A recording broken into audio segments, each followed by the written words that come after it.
The burning road. The desert doesn't care if you're a child. It takes what it wants: water from your body, strength from your limbs, hope from your heart.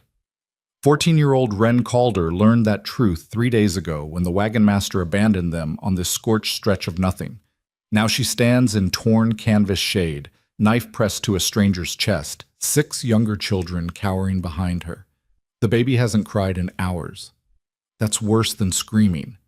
The man in front of her, tall, weathered, with dust coating his dark hair, doesn't move, doesn't speak, just watches her with eyes that have seen too much death. If you want to know whether Wren's blade draws blood or whether mercy exists in the Montana Badlands, stay with me until the end. And when this story grabs hold of your heart, hit that like button and comment what city you're watching from. I want to see how far this family's fight for survival reaches across the world. The sun had been a punishment for 3 days straight. Wren Calder had stopped counting hours somewhere around the second morning, when the canvas stretched across the broken wagon wheels began to smell like scorched fabric and desperation. She counted other things now. 6 children, besides herself. 2 canteens with maybe a cup of water between them. 1 knife with a blade that had already tasted blood once, when that drifter tried to climb into their shelter after dark. She'd cut him. Not deep, but enough. He'd left. The others hadn't understood why she'd let him go instead of finishing it. Boone, especially, had argued in that hard whisper he'd developed somewhere between the orphanage in Kansas and this godforsaken stretch of Montana territory. But Wren knew something Boone hadn't learned yet. Killing carried weight, the kind that bent your spine and changed your sleep.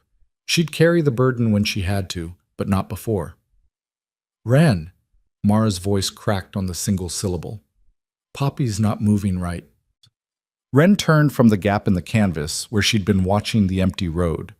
The interior of their makeshift shelter trapped heat like a clay oven, and the 6 younger ones were arranged in whatever shade they could manufacture. Mara, 11 years old with braids coming loose from 3 days without proper care, held baby Poppy against her chest. The infant's face had gone from red to an awful grayish color, her small chest rising and falling too fast. Wren crossed the space in 2 steps and pressed her palm to Poppy's forehead. The skin burned. "She needs water," Kit said. He was 7, small for his age, with eyes too knowing for a child. "We all do." "We have water." Wren kept her voice level, even though her own tongue felt thick and her head pounded with each heartbeat. "We have half a cup," Eli corrected. He was 9, precise and logical, even when fear should have overridden reason. At current consumption rates, that gives us maybe 6 more hours before dehydration becomes critical for the smallest children. "Nobody asked you to do math." Boone's voice carried an edge that had been getting sharper each day. At 12, he was the second oldest, and he'd appointed himself Wren's opposition in everything. "What we need is to move. Find a town.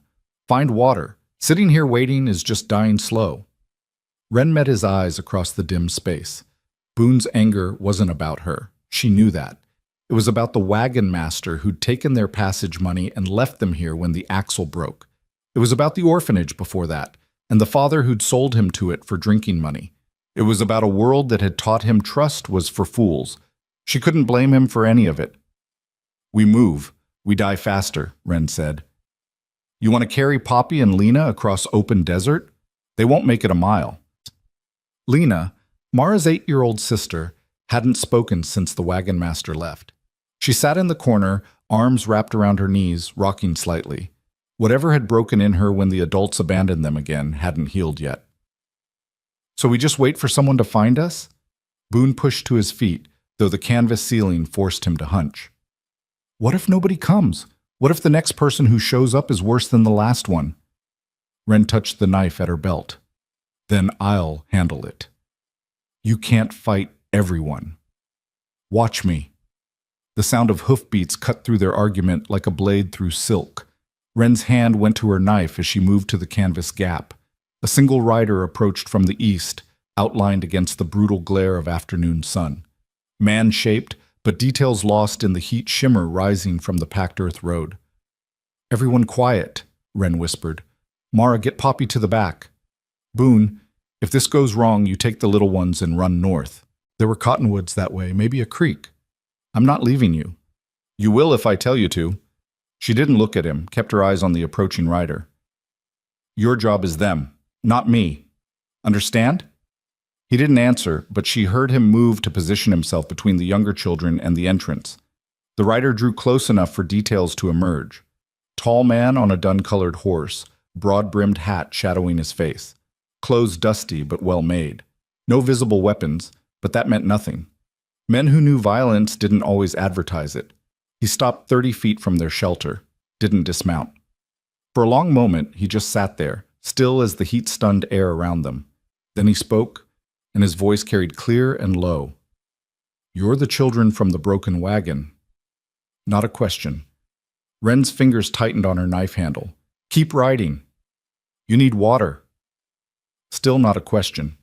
He turned slightly in his saddle and she saw the canteens hanging there. 3 of them, full enough to slosh. We don't need anything from you. The baby does. The words hit like a fist. Ren's chest tightened because he was right, and they both knew it. Poppy needed water more than pride, more than caution, maybe more than safety. Leave the canteens and go, Ren said. The man, she could see him better now, maybe 30 years old with a face carved by wind and sun and something harder than weather, shook his head slowly.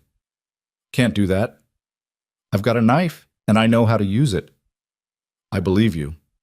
He shifted his weight, and his horse took 3 steps closer. Ren pulled her blade, held it where he could see the steel catch sunlight. He stopped. But that baby's showing signs of severe dehydration.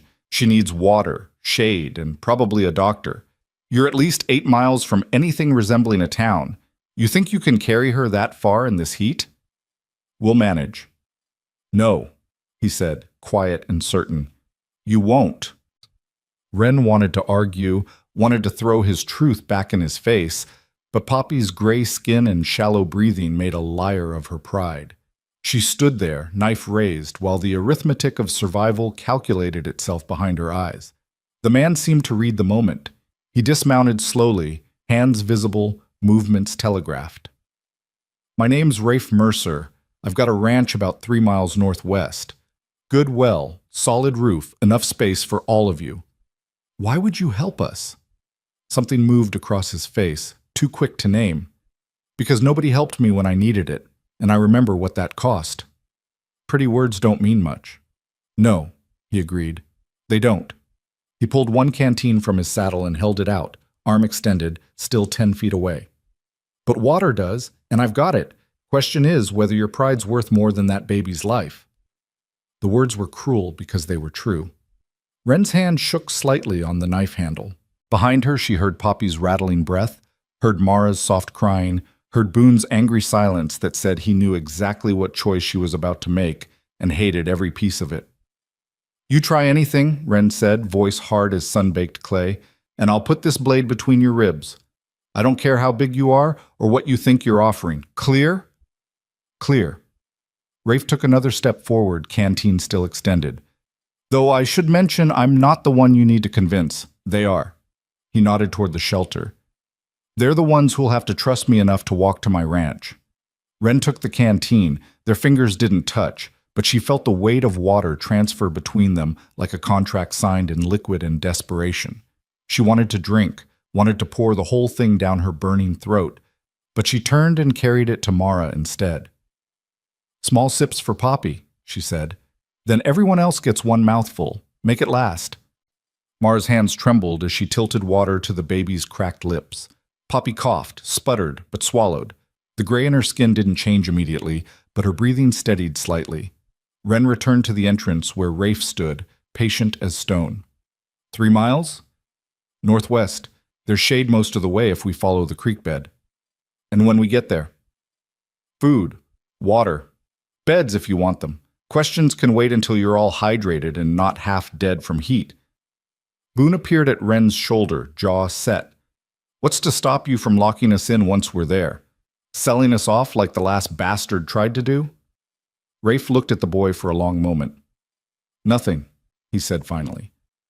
Nothing except my word, which I know means less than nothing to you right now. So here's what I'll offer instead. I'll walk. Horse carries the baby and the smallest ones. You all stay armed with whatever you've got.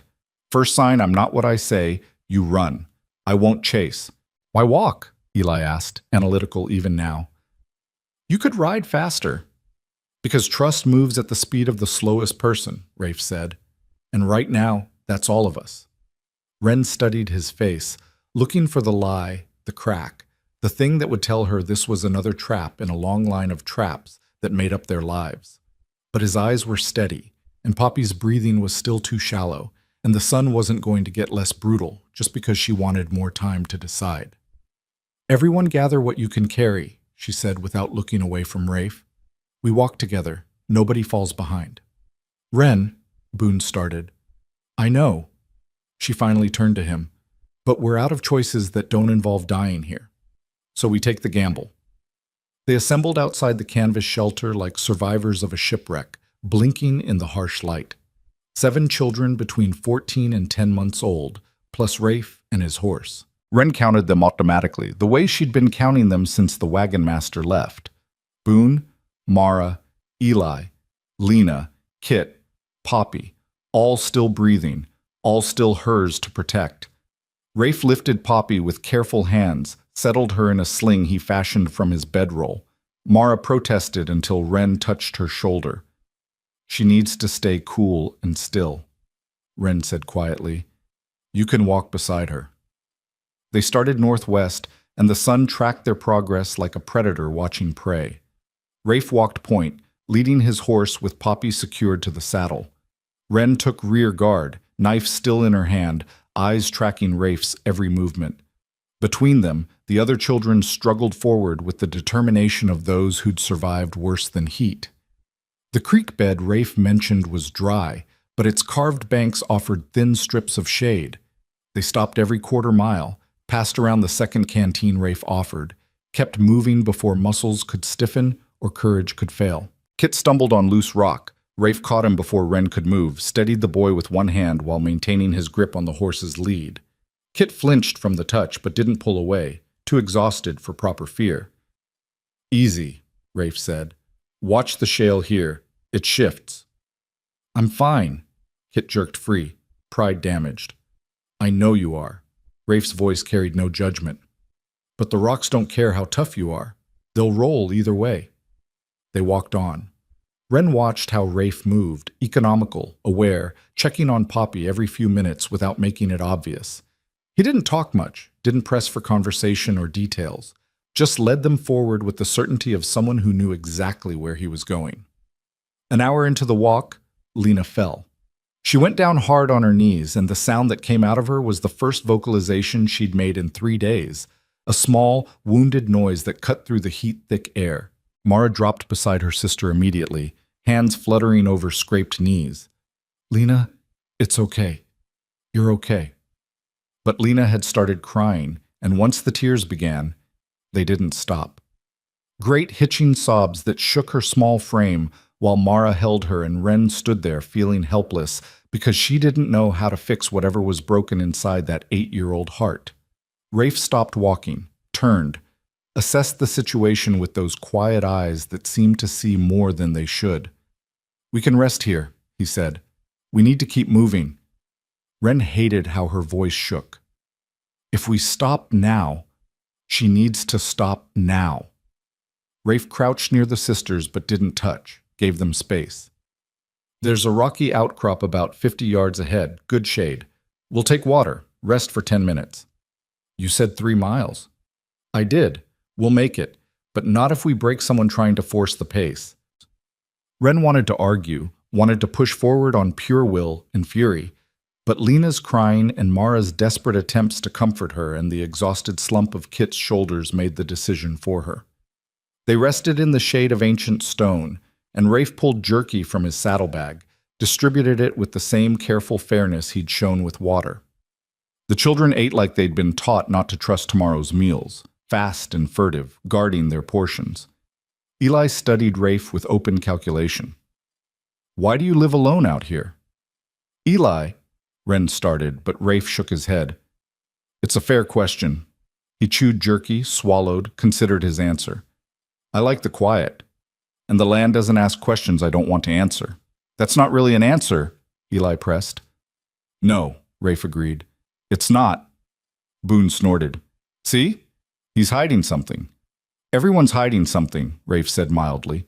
Question is whether what I'm hiding is dangerous to you, and it's not. How do we know that? Rafe met Boone's challenging stare. You don't. Same way I don't know whether that knife your friend's carrying has tasted blood or if she's bluffing. We're all taking risks here. Difference is, I'm the one offering food and water while you're deciding whether to trust it. The logic was sound enough that even Boone couldn't immediately argue. He settled into sullen silence instead, watching Rafe the way a dog watches a stranger who might kick or might not. When they resumed walking, Lena's crying had subsided to occasional hitching breaths. Mara held her hand, and they moved forward together, two sisters against the brutal Montana sun. The ranch appeared like a mirage at first, wavering structures that might have been wishful thinking taking shape. But as they drew closer, the building solidified into reality. A low ranch house built from stone and timber, a barn that had seen better years but still stood square, a well with an actual roof over it, corrals empty of livestock but solid. Wren stopped at the property line, suddenly uncertain. The buildings looked real, permanent, the kind of place that suggested someone had put down roots and meant to stay. This is yours? She asked. Was my brother's, Rafe said. He left it to me when he died. Sorry for your loss. The words came automatic, the same thing people had said when her own parents died, when the sickness took them and left her with siblings to raise and no money to do it with. It was 5 years ago. Rafe's voice stayed level. Long enough that the grief doesn't ambush me anymore. Mostly. He led them to the well first, drew up bucket after bucket of cold, clean water while the children drank with single-minded desperation. Wren made them stop after the second cup each, knowing too much too fast would make them sick, but the transformation was already visible. Color returning to faces, breathing deepening. Lena's crying stopped entirely as she splashed water on her face. The house interior was sparse but clean, furniture that served function over beauty, a stone fireplace that dominated one wall, windows positioned to catch cross breeze. Rafe settled Poppy on a bed in the main room, and Mara took up station beside her like a sentinel. There's a room in back with 2 beds, Rafe said to Wren. Girls can take that. Boys can have the loft if they don't mind the latter. I'll sleep in the barn. Why? He looked at her with something that might have been surprise. Because you're children alone with a stranger, and the least I can do is give you space to feel safe. The consideration in his words landed oddly, a kindness she hadn't expected and didn't quite know how to accept. We don't need, I know what you need, Rafe said, not unkindly. And it starts with distance between you and me until you decide I'm not a threat. So, girls in back, boys in loft, me in barn. Food's in the pantry. Help yourselves. I'll bring fresh milk in the morning if you're still here. If? Boone caught the word. You think we're leaving? I think you'll do what you need to do to survive, Rafe said. Same as always. If that means staying, stay. If it means running, run. Either way, it's your choice. He walked out before any of them could respond, boots heavy on the wooden floor, door closing with a soft click that somehow felt more final than a slam would have. The children stood in the sudden silence, looking at each other with the same question reflected in 7 sets of eyes. What now? We eat, Wren decided. Then we figure out what happens next. The pantry held more food than they'd seen in months. Dried beans, flour, cornmeal, coffee, sugar, salt pork, canned goods with labels still legible. Wren's hand shook as she pulled down supplies, and she hated the shake, hated the evidence of just how close they'd been to disaster. Mara cooked. She had a gift for it, could make something approaching edible out of almost nothing. Tonight she made beans and cornbread, and the smell alone was enough to make Kit weep quietly into his sleeve. They ate at the scarred wooden table, and nobody spoke because speaking would have meant acknowledging how good it felt to have full bellies, clean water, walls around them. Acknowledging that would mean admitting they wanted to stay, and wanting things had a way of making the loss hurt worse when it came. After dinner, Wren checked Poppy. The baby's color had improved, her breathing normalized. Mara had been sponging her with cool water, and the fever seemed to have broken. She's going to be okay, Mara whispered, like saying it too loud might jinx the miracle. Yeah. Wren touched Poppy's tiny hand, felt the small fingers curl reflexively. She is. Because of him. Mara's eyes went to the window where they could see lamplight in the barn. Rafe, he saved her. Maybe. Not maybe. Definitely. Mara's voice got fierce. She was dying, Wren. You know she was. And he showed up with water and brought us here, and he's sleeping in the barn so we don't feel scared, and maybe he's exactly what he seems, Wren finished quietly. Or maybe he's just better at the long game than the other bastards we've met. Either way, we don't drop our guard. Understood? Mara's face fell, but she nodded. Later, when the girls were settling into the back room and the boys were climbing to the loft, Wren took her knife and walked outside. The night had brought relief from the heat, and stars scattered across the sky with the kind of abundance that only existed far from cities. She found Rafe in the barn, bedroll spread in an empty stall. He'd been reading by lamplight, an actual book with worn pages. He looked up when she appeared, but didn't speak first. What do you want from us? Wren asked. No preamble, no polite dancing around the question. Rafe closed his book, marked the page with his thumb. Nothing. Everyone wants something. Not from children, I don't. Then why help? She moved closer, knife still in her hand but held loose now. Why bring us here? Feed us. Give up your own bed. What's the angle? For a long moment, Rafe just looked at her. Then he said, 5 years ago, my brother died. Influenza. Simple, common, killed him in 3 days. I was off in Wyoming buying cattle, and by the time I got word and made it back, he was already buried. He died alone in this house because I wasn't here, and because our nearest neighbor is 10 miles off, and because this territory is hard on people who don't have anyone watching their back. He paused, and something old moved across his face. After the funeral, I came back here and lived by myself for 6 months. Didn't see another person for weeks at a time. And somewhere in that silence, I figured out that dying alone is one thing, but living alone is worse. It's slower, quieter. It hollows you out from the inside until you're just going through motions without remembering why. So we're what? Your cure for loneliness? Wren's voice came out harder than she meant it. No. Rafe's answer came quick and certain. Your children who needed help, and I was in a position to give it, that's all. Tomorrow you can leave or stay, your choice. If you stay, I'll help you figure out what comes next. If you go, I'll give you supplies for the road. Either way, no strings, no debt, no expectations. Wren wanted to find the lie in his words, wanted to peel back the careful phrasing and find the trap underneath, but his eyes were steady, and his voice didn't waver, and exhaustion was making it hard to maintain the edge of suspicion she'd been living on for 3 days. I'm going to sleep with my knife, she said. I'd be disappointed if you didn't. And if you come anywhere near that house tonight, you'll gut me. Rafe nodded. Understood.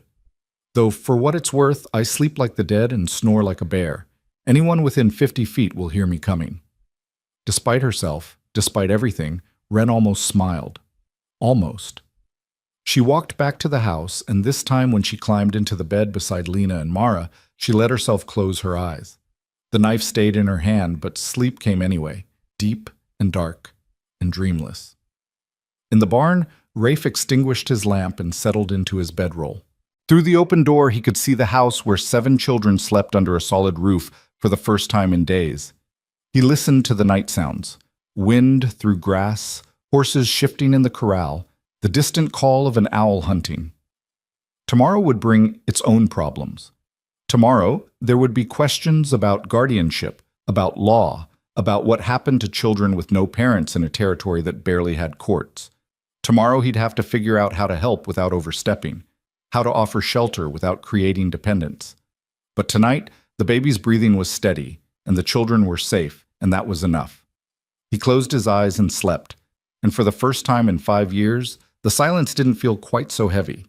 Morning came with the smell of coffee and something Wren couldn't immediately identify, bread maybe, or biscuits. She woke with her knife still gripped in her hand and sunlight streaming through windows she hadn't closed the curtains on because she'd wanted to see anyone approaching. The bed beside her was empty, both Mara and Lena already gone, and for 3 seconds pure panic seized her chest before she heard voices from the main room. She found all 6 of them gathered around the kitchen table. Rafe stood at the stove flipping something in a cast-iron skillet, while the children watched him with the wary attention of those trying to decipher whether this was real or just another version of the traps they'd learned to expect. "Coffee's hot," Rafe said without turning. "Cups are in the cabinet to your left." Wren poured herself a cup, black and strong enough to strip paint. The first sip burned all the way down and cleared the sleep fog from her brain. She studied the scene, Poppy in Mara's arms, looking pink and healthy instead of gray and dying. Eli at the table with a book open in front of him, already reading. Kit pressed close to Boone's side in that way he had when he needed reassurance but wouldn't ask for it. Lena still quiet, but at least present, watching Rafe's movements with dark, careful eyes. "Flapjacks," Rafe said, answering the question Wren hadn't asked. "And bacon. Figure you're all still hungry from yesterday." He wasn't wrong. When he set the food on the table, the children fell on it with slightly better manners than the night before, but the same desperate efficiency. Wren forced herself to eat slowly, to stay alert, to watch for whatever tell would reveal Rafe's true intentions. It didn't come. He ate his own breakfast standing at the counter, refilled coffee cups when they emptied, and didn't ask a single question about where they'd come from or where they were going. The silence should have felt comfortable. Instead, it felt like waiting for a storm that hadn't broken yet. After breakfast, Boone pushed back from the table. "So what happens now?" Rafe rinsed his plate in the basin, dried his hands on a towel. "That depends on what you want to happen. We want to not be here when you decide to cash in on whatever this is." Boone's voice carried the hard edge of someone who'd been disappointed too many times to believe in generosity. "Fair enough." Rafe pulled a leather pouch from a shelf, set it on the table. The coins inside clinked softly. "There's $40 there, enough to get you to the next town with some left over. You can walk out that door right now if that's what you choose." Wren stared at the money. $40 was more than she'd seen in her entire life. Enough to buy passage somewhere, maybe even enough to rent rooms for a few weeks while they figured out what came next. It was freedom in a leather pouch, and Rafe was offering it without conditions. "Why?" The word came out rough. "Why give us anything?" "Because you need it, and I have it to give." Rafe met her eyes. "But before you make up your mind, there's something you should know. Yesterday, while you were resting, I rode into town, talked to the sheriff about 7 children abandoned on the territorial road." Every muscle in Wren's body went tight. Beside her, Boone half rose from his chair. I told him I'd taken in some children who needed help," Rafe continued, voice level. "And I asked what the legal requirements were for temporary guardianship in Montana territory. Turns out it's complicated.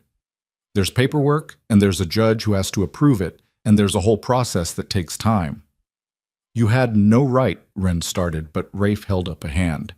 "I also learned that abandoned children become wards of the territory, which means they get sent to institutions, orphanages if there's space, work farms if there's not. The sheriff mentioned a place about 60 miles south, run by a man named Reverend Sloan. Said he takes in displaced children, teaches them trades, finds them homes." The way Rafe said it made something cold slide down Wren's spine. "You don't believe that?" "I believe that's what the Reverend tells people. What I don't believe is that it's the whole truth." Rafe pulled out a chair, sat down like he was settling in for a long conversation. "See, I've been in this territory 5 years. I pay attention. And I've noticed that children go to Reverend Sloan's home, but they don't seem to come back out. No adoption announcements. No families claiming to have taken in orphans from his care. Just children disappearing into that compound and never being seen again." "Maybe they got sent somewhere else," Eli said, logical even in his fear. "Maybe he places them in other territories." "Maybe." Rafe's voice said he didn't think so. "Or maybe Reverend Sloan has found a legal way to acquire free labor and call it charity. Either way, that's where the sheriff will send you if he finds out you're here without a guardian." Mara's arms tightened around Poppy. "We're not going there." "No," Rafe agreed. "You're not. Which brings me back to the choice you need to make. You can take that money and run. Try to stay ahead of the system. Hope you make it somewhere before winter hits, and hope is all you've got between you and freezing." He paused, let the weight of that truth settle. "Or you can stay here." I'll file for temporary guardianship. It won't be fast and it won't be simple, but Judge Hart is a reasonable man. He'll want to see that you're being properly cared for, and he'll want to hear from you directly that this is what you want. If we can prove that, he'll likely approve it. And if he doesn't? Wren asked. Then we deal with that when it happens. But at least you'll have had a roof over your heads and food in your bellies while we tried. Boone laughed, sharp and bitter.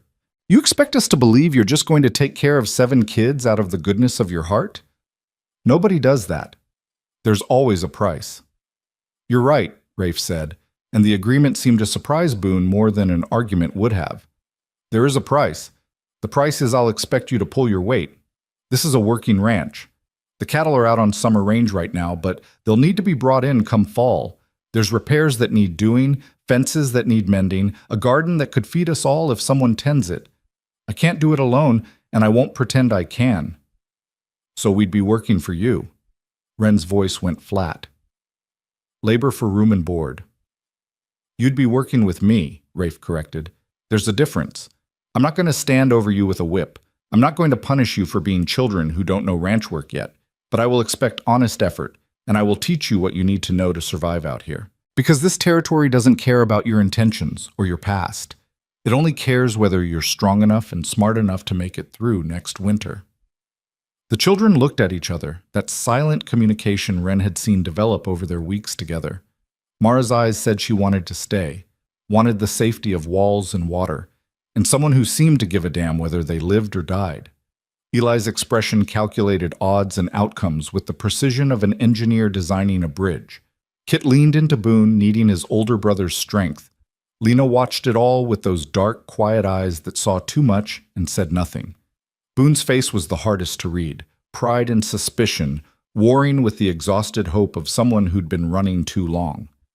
Wren looked at the money on the table, then at Rafe's weathered face, then at the children who'd become her responsibility when the adults in their lives had failed them one by one. We need to talk, she said, privately. Rafe nodded, stood. I'll be outside checking the well pump. Take your time. He walked out, and the moment the door closed, Boone exploded. We can't seriously be considering this. He's a stranger. We don't know him. We don't know what he really wants. He wants help with his ranch, Eli said. He stated it clearly. The cost-benefit analysis actually makes sense from his perspective. 7 children represent significant labor potential, especially if he trains us in necessary skills. He wants free workers, Boone shot back, just like every other bastard who's ever offered us something. He offered us money to leave, Mara pointed out quietly. If he just wanted labor, why give us the choice? Because it's a trap. Make us think we're choosing, make us feel like we owe him, and then when we're dependent, show his real colors. Wren held up a hand. Everyone stop. Boone, I hear you. You're not wrong to be suspicious. But look at Poppy. Really look at her. They all turned to where the baby drowsed in Mara's arms, healthy pink replacing yesterday's death gray. She was dying, Wren continued, voice low and hard. We all know it. Another day in that wagon and we'd be burying her in rocks because we don't have tools to dig proper graves. Rafe saved her life. That's fact, not opinion. So we owe him? Boone's hands clenched into fists. Is that what you're saying? I'm saying we make decisions based on what's real, not what we're afraid might happen. What's real is winter's coming. What's real is we have no money, no skills, and 7 mouths to feed. What's real is the alternative to staying here is running until we can't run anymore, and then hoping whatever finds us is better than what we left behind. Kit spoke up, voice small. I'm tired of running. The simple statement hit harder than any argument. Kit, who never complained, who took every blow and kept moving, admitting exhaustion like it was a confession. I know, buddy. Wren crouched beside his chair. I know. What do you think? Mara asked. Really think, not what you think we need to hear. Wren stood, looked out the window to where Rafe worked on the pump, his movements economical and focused. I think he's telling the truth. I think he's lonely, and he sees a way to solve his problem and ours at the same time. I think he'll work us hard because that's what survival out here requires. And I think if we're smart and we're careful, this might be the best chance we get. And if you're wrong, Boone pressed, Then we run. We take that money and we go, and we've at least had a few days of rest and full bellies before we do. But Boone, we can't live our whole lives waiting for the knife. Sometimes you have to trust someone, even if it scares you. Trust gets you killed. So does being alone. Ren met his eyes. Indeed, your choice is your choice. But I'm staying, at least long enough to see if this is real. The silence stretched, waited with all the decisions that had led them to this moment. Then, slowly, the others nodded. Mara first, then Eli with his careful logic, then Kit, who just looked relieved. Even Lena, who hadn't spoken, gave a small inclination of her head. Boone stood alone in his resistance, and Ren watched him wrestle with it. Pride against pragmatism. Suspicion against the faint, fragile possibility that maybe, just once, an adult was telling the truth. "Fine," he said finally, voice rough. "But I'm watching him. Any sign this goes wrong." "We run," Ren agreed. "All of us. Together." She retrieved the leather pouch from the table, walked outside to where Rafe had the pump disassembled on the ground. He looked up when her shadow fell across his work. "Keep your money," Ren said, holding out the pouch. "We're staying, for now." Something shifted in Rafe's expression. Not quite relief, not quite satisfaction. Something quieter and more complicated. "All right then. First thing you should know is how this pump works, because if it breaks in winter, knowing how to fix it might mean the difference between making it till spring and not." He launched into an explanation of seals and valves and pressure that went mostly over Ren's head, but she listened anyway, because this was the price of staying, learning to be useful in ways she'd never needed before. The others drifted out gradually. Eli asked technical questions that Rafe answered with unexpected patience. Mara carried Poppy in the shade and hummed old songs. Kit and Boone investigated the barn, though Boone's tension was visible in every line of his body. Lena stood apart, watching it all with those dark eyes that carried too much weight for 8 years old. Rafe noticed. "You like horses?" Lena didn't answer, but her gaze shifted to the corrals. "I've got 3, Rafe continued, talking to her the way you'd talk to a spooked animal, low and easy, no pressure. "The dun gelding you saw yesterday, a bay mare who's gentle as they come, and a paint stallion who thinks he's tougher than he is. Mare's name is Copper. You want to meet her?" Lena's hesitation lasted a long moment. Then she nodded, just once. Rafe stood, wiped his hands on his pants. "Come on, then." Ren watched them walk to the corral together. Rafe's long strides shortened to match Lena's smaller steps. He didn't try to hold her hand, didn't push for conversation, just opened the gate and led her to where a copper-colored mare stood dozing in morning sun. "This is Copper," Rafe said. "She's 12 years old, which is getting up there for a horse, but not ancient. She likes carrots and having her ears scratched, and she's patient with people who don't know horses yet." Lena reached out slowly, touched the mare's shoulder. Copper turned her head, huffed soft breath across the girl's hair, and went back to dozing. Something in Lena's face changed, not quite a smile, but the ghost of what a smile might become if given time and safety. Ren felt her throat tighten. This was why she'd agreed to stay, she realized. Not for herself, but for that almost smile on Lena's face, for Kit's relief, for Poppy's healthy breathing and Mara's hopeful eyes, for the chance that maybe they could stop surviving long enough to start living. The first week passed in a blur of learning. Rafe set them to tasks suited to their abilities. Eli helped with mechanical repairs, his precise mind perfect for puzzles of function and failure. Mara took over the kitchen and turned simple ingredients into meals that tasted like comfort. Kit learned to gather eggs from chickens that Rafe admitted he'd been neglecting. Boone threw himself into physical labor with the fury of someone trying to outrun his own thoughts, chopping enough wood to last 2 winters. Ren learned everything: how to mend fence, how to read weather, how to tell good water from bad, how to shoot the rifle Rafe taught her to handle with respect bordering on reverence. She learned that Rafe woke before dawn and worked until dark, that he was patient with honest mistakes but had no tolerance for carelessness, that he said little but noticed everything. She also learned that he kept his word. He slept in the barn every night, never entered the house without knocking, never touched the children without permission, gave them space and time and the freedom to decide each day whether to stay or go. The money sat on the kitchen shelf, unclaimed and available. On the 8th day, a rider came. Wren saw the dust first, the way she'd learned to watch for approaching strangers. She was mending fence with Rafe when the man on a black horse crested the rise, and she felt Rafe go still beside her. "That's Sheriff Cole," he said quietly. "I expected him sooner." Wren's hand went to the hammer on her belt, as close to a weapon as she could carry while working. "What do we do?"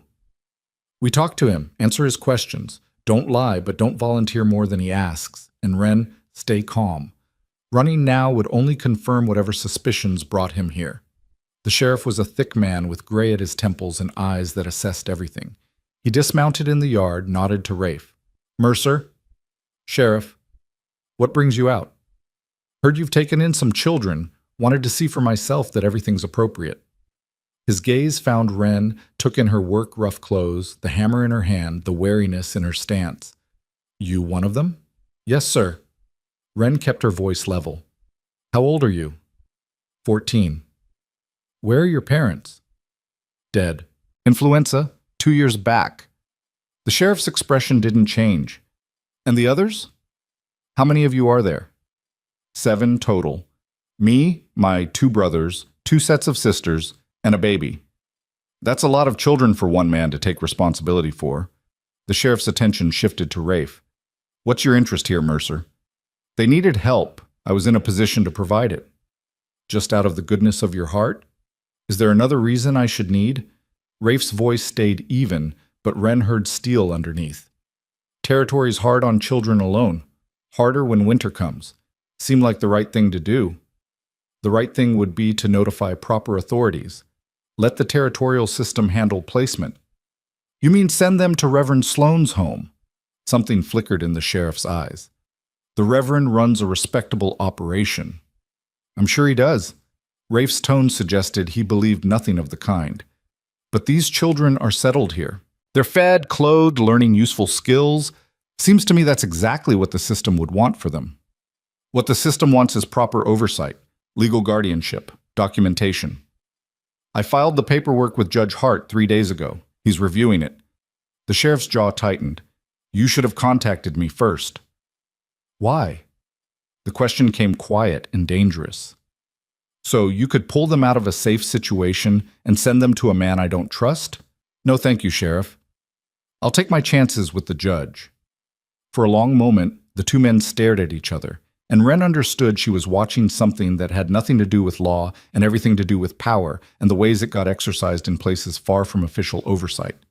Finally, the sheriff said, "I'll need to see all of them. Make sure they're being properly cared for." "They're around the property, working." Rafe raised his voice. "Everyone to the yard, please." They came from different directions.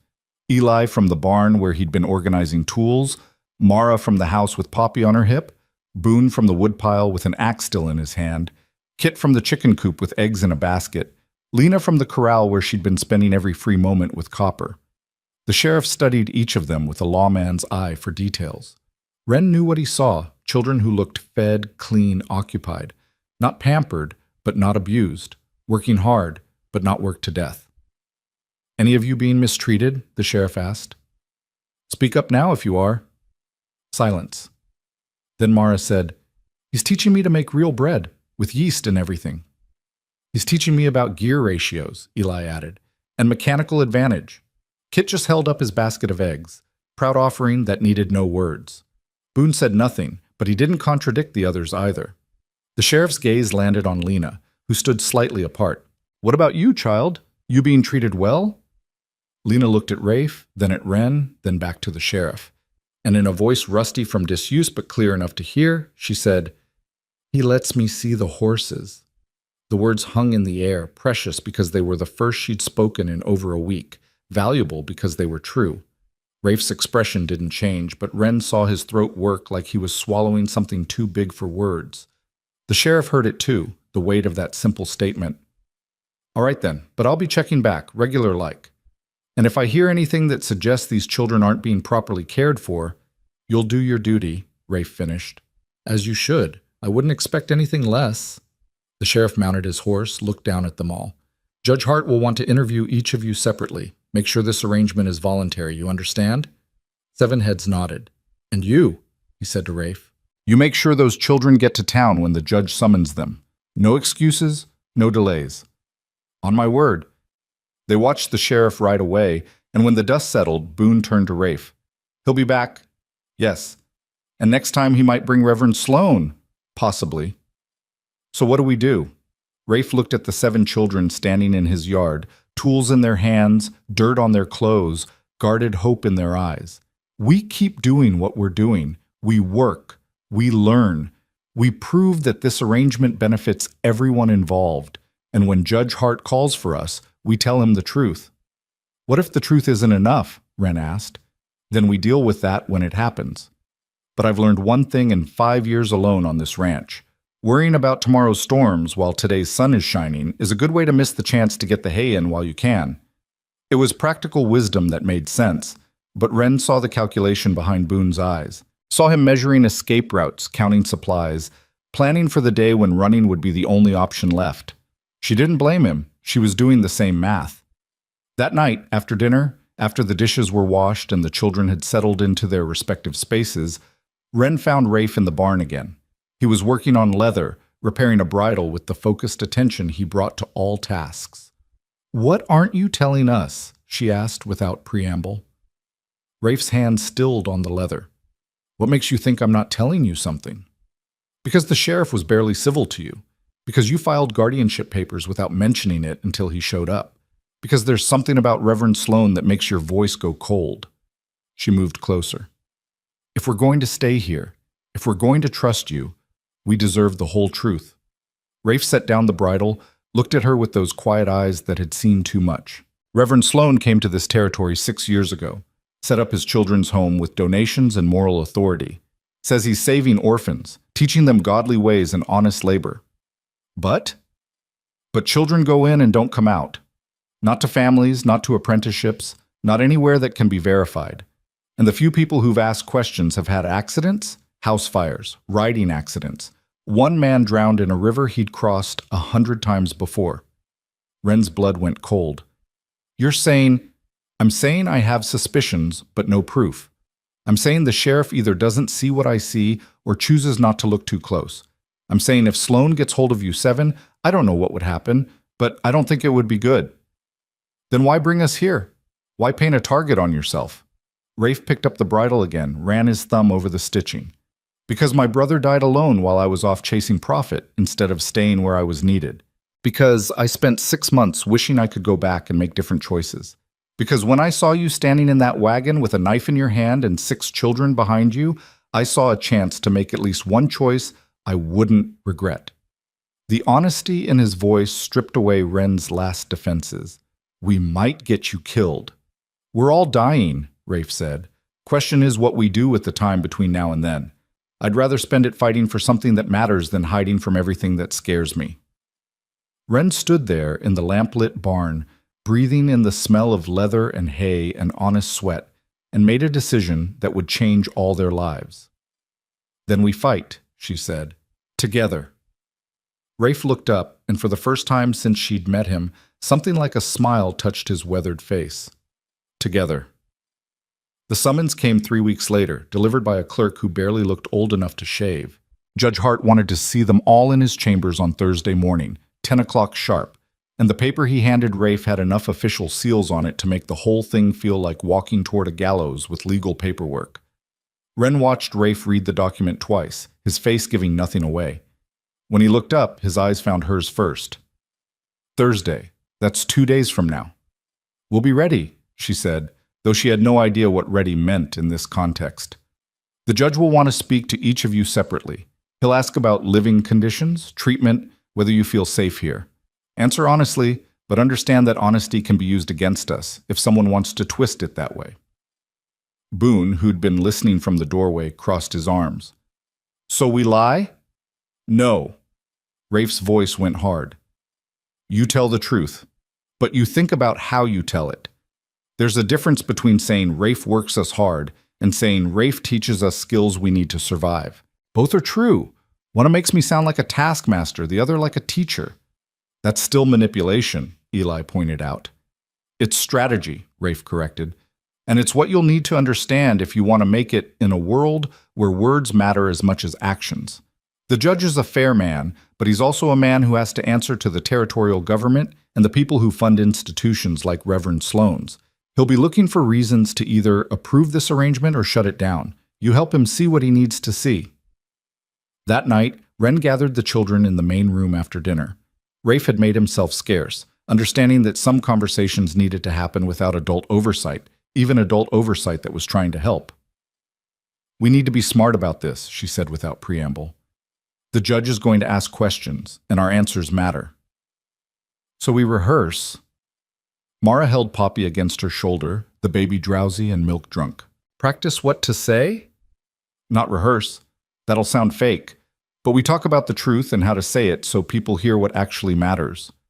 Wren looked at each of them. "Kit, if the judge asks if you're happy here, what will you say?" Kit thought about it with the seriousness he brought to everything. "I'd say I like the chickens, and I'm not hungry anymore." "That's good. That's real." Wren turned to Eli. "What about you?" "I could explain the educational value of practical mechanical training and how it compares favorably to institutional settings that prioritize rote learning over applied knowledge." He paused at Wren's expression. "Or I could say I'm learning things I couldn't learn anywhere else." "Second one," Wren confirmed. "Mara?" "I'd tell him about the kitchen, how Rafe lets me cook and doesn't yell if I make mistakes, how he showed me the difference between baking bread and making it rise right." Her voice got softer.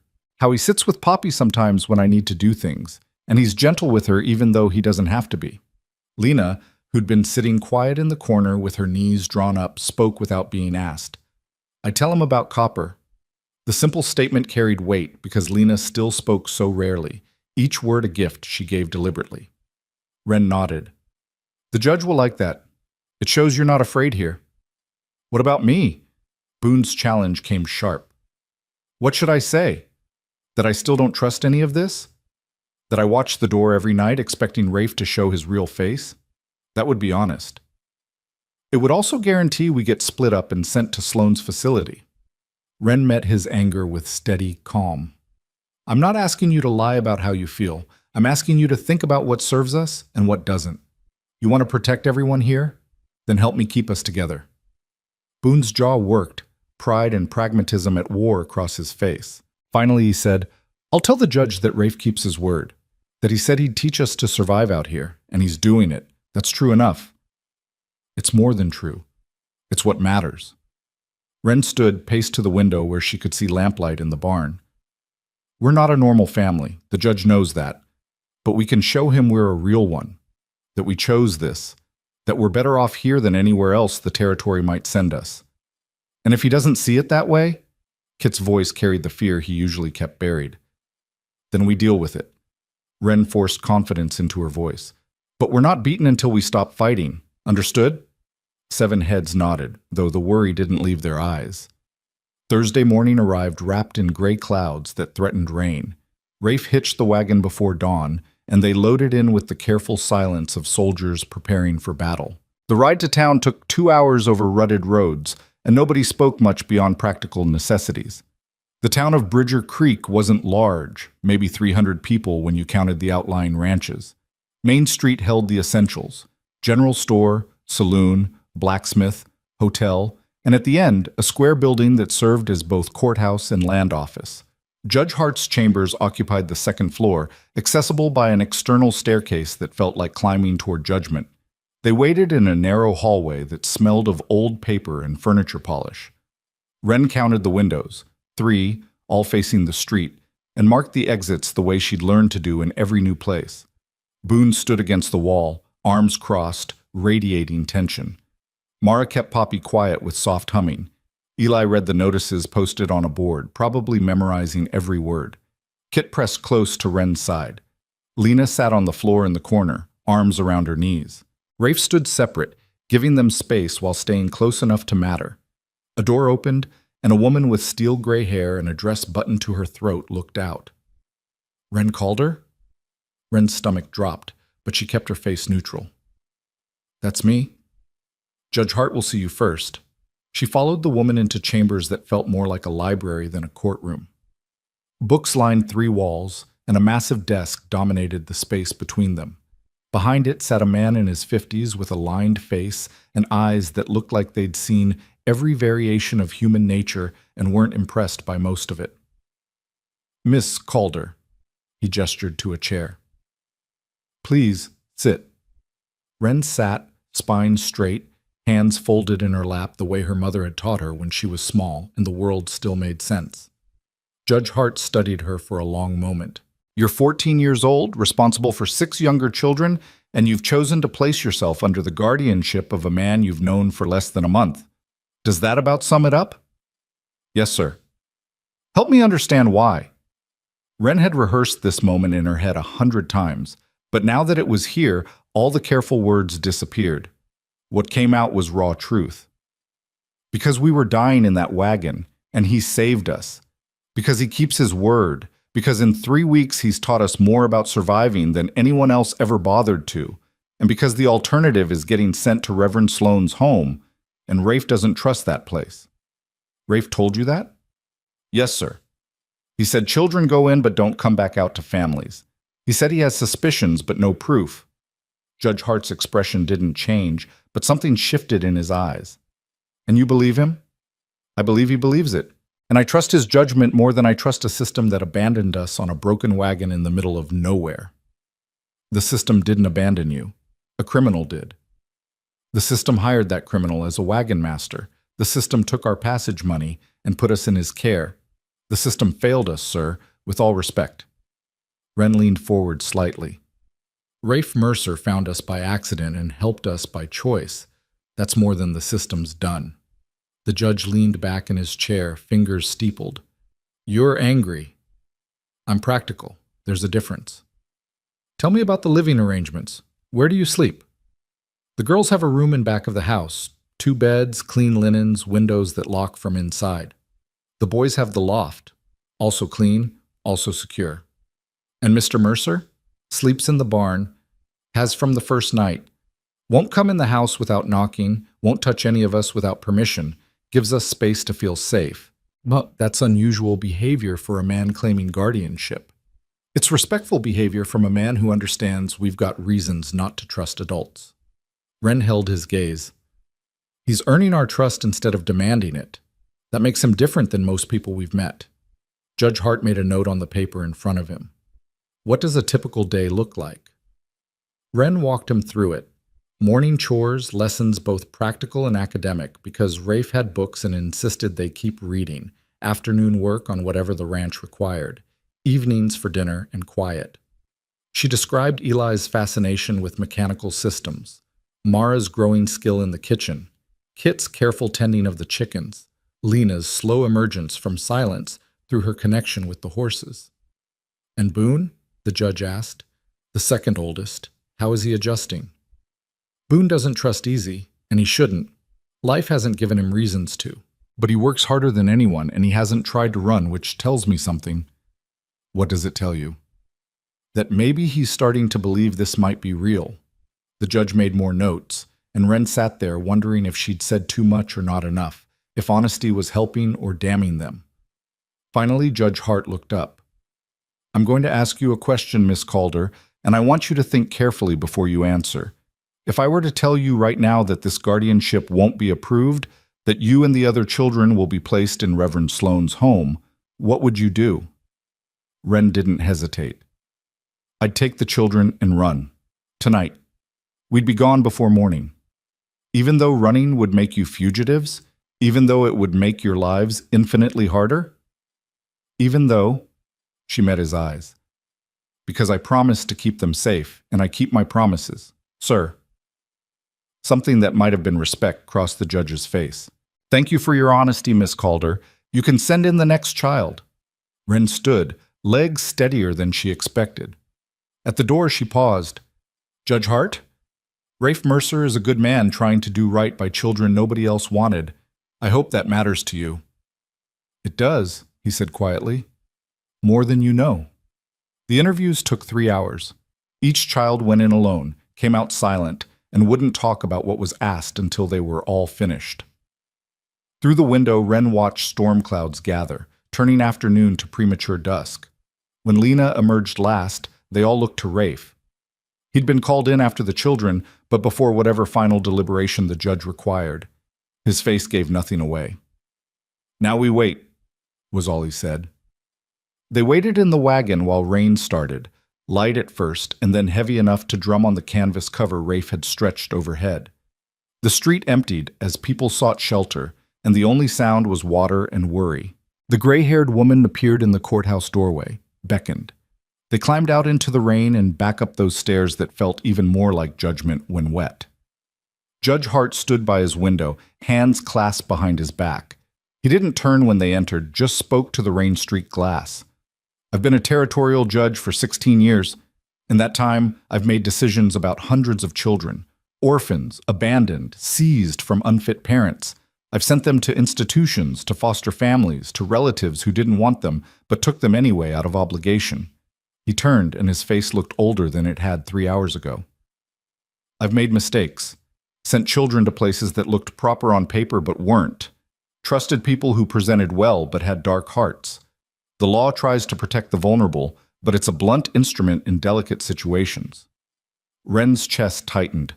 This was refusal wrapped in philosophy, judgment delivered with regret. "However," Judge Hart continued, "I've also learned to recognize when something unusual is also something right. 7 children with no family finding refuge with a man who lost his brother. A rancher teaching survival skills because he understands that knowledge is the difference between living and dying in this territory. A makeshift family built from need and choice instead of blood and obligation." He picked up a paper from his desk, and Wren saw official seals, signatures, the weight of law made visible. "I'm granting temporary guardianship to Rafe Mercer for a period of 6 months.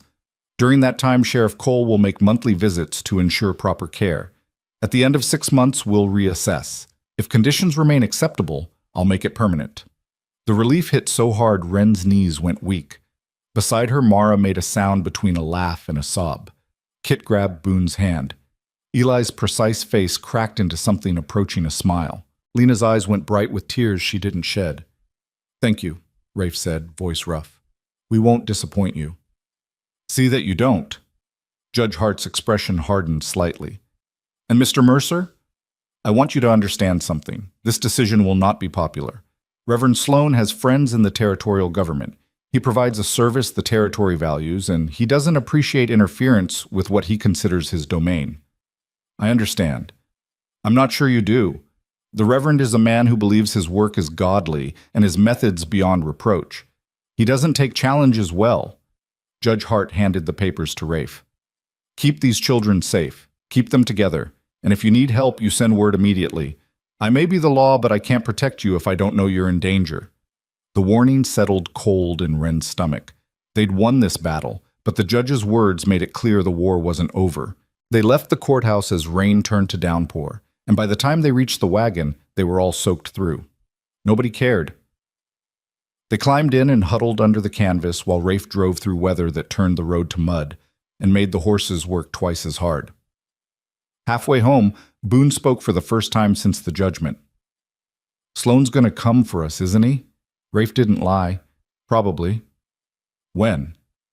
"I don't know, but we'll be ready." "How do you get ready for someone with government friends and legal authority?" "Same way you get ready for winter or drought or any other threat you can't prevent. You prepare for the worst and hope for the best. We make sure this place is defensible. We document everything. We prove that you're thriving here so thoroughly that anyone who tries to take you away looks like they're acting from malice instead of concern." Wren understood the strategy, but she also understood how fragile it was. Paper and precedent against power and connections. They were betting their lives that justice would prevail over influence, and history gave them little reason for confidence. The ranch appeared through the rain like a promise kept. They unloaded in the downpour, got the horses settled, stumbled into the house dripping and exhausted. Mara started coffee while Rafe built up the fire, and they all stood around the stove like survivors of a flood, counting their blessings while waiting for the next wave. "We should celebrate," Kit said suddenly. "We won.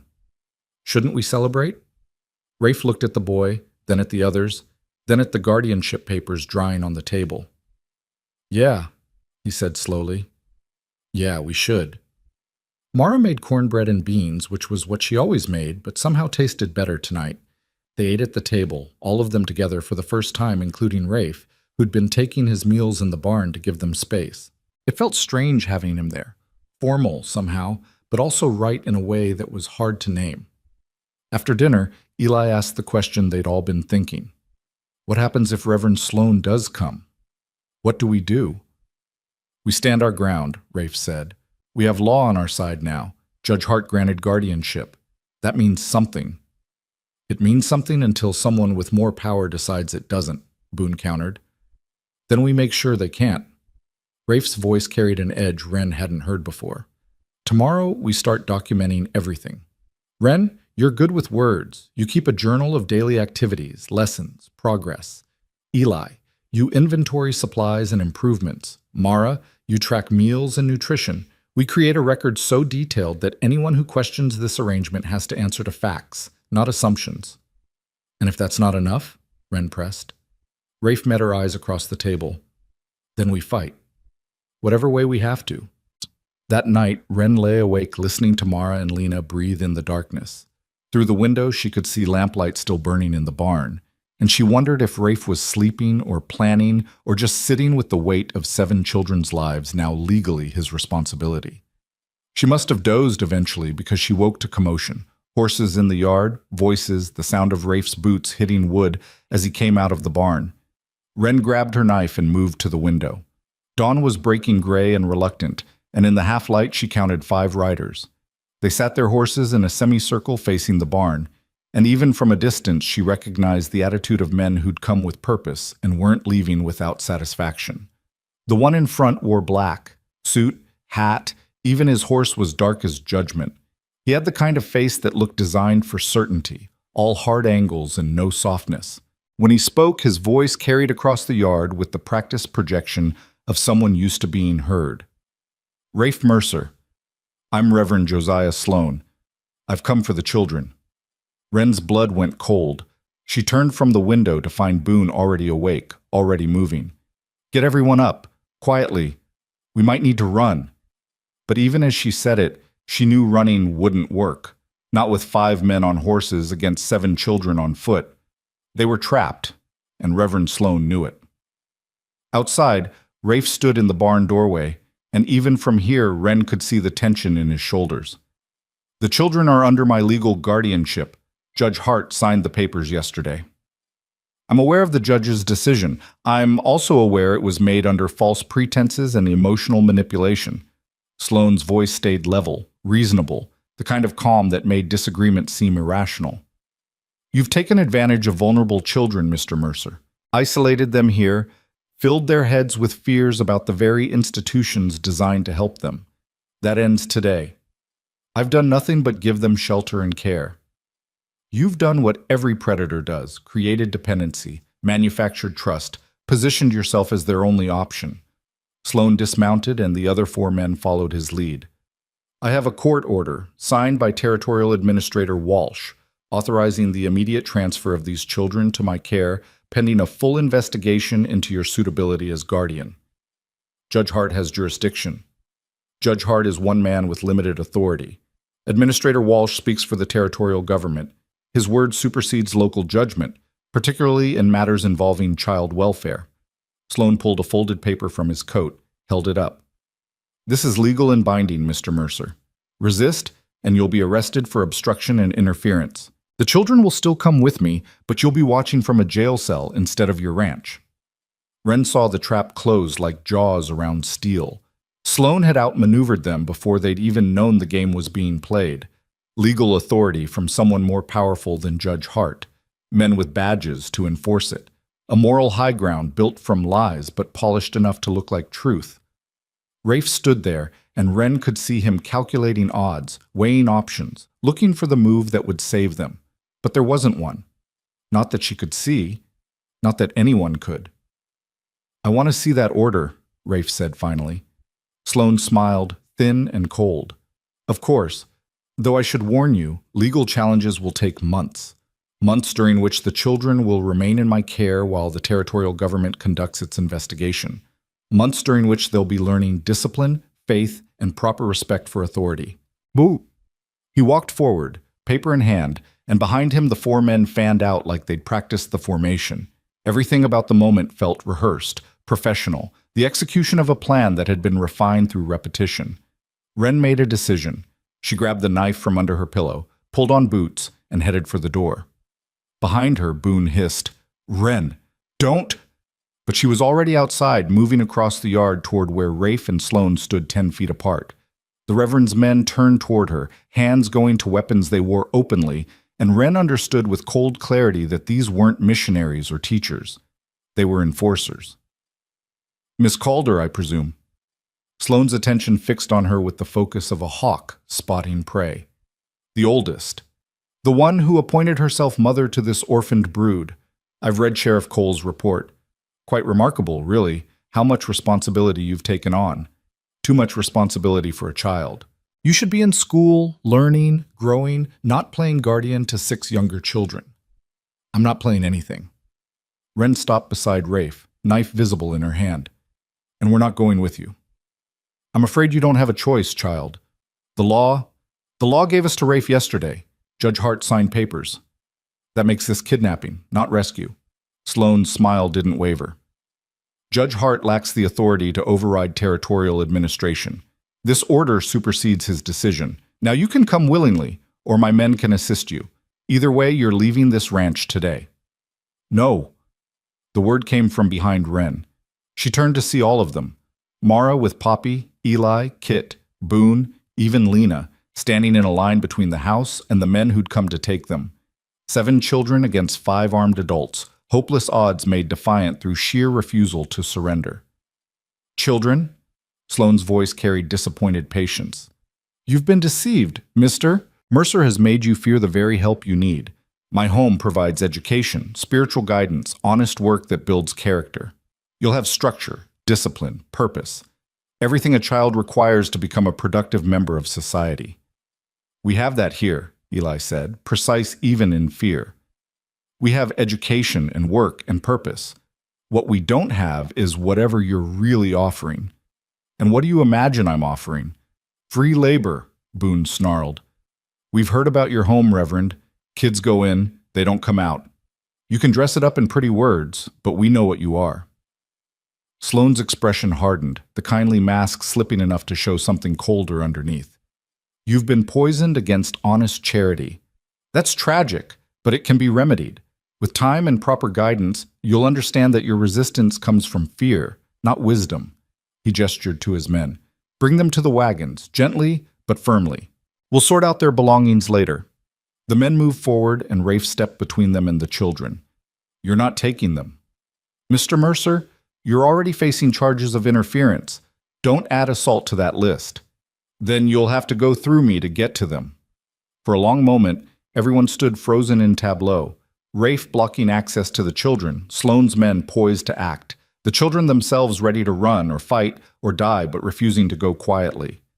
The morning sun broke through clouds like spotlight on a stage, and Wren thought wildly that if this was the last stand, at least they were making it together. Then hoofbeats shattered the standoff. 2 riders coming hard from the east, and as they got closer, Wren recognized Sheriff Cole, and behind him, incredibly, Judge Hart himself. They pulled up in the yard, horses lathered from hard riding.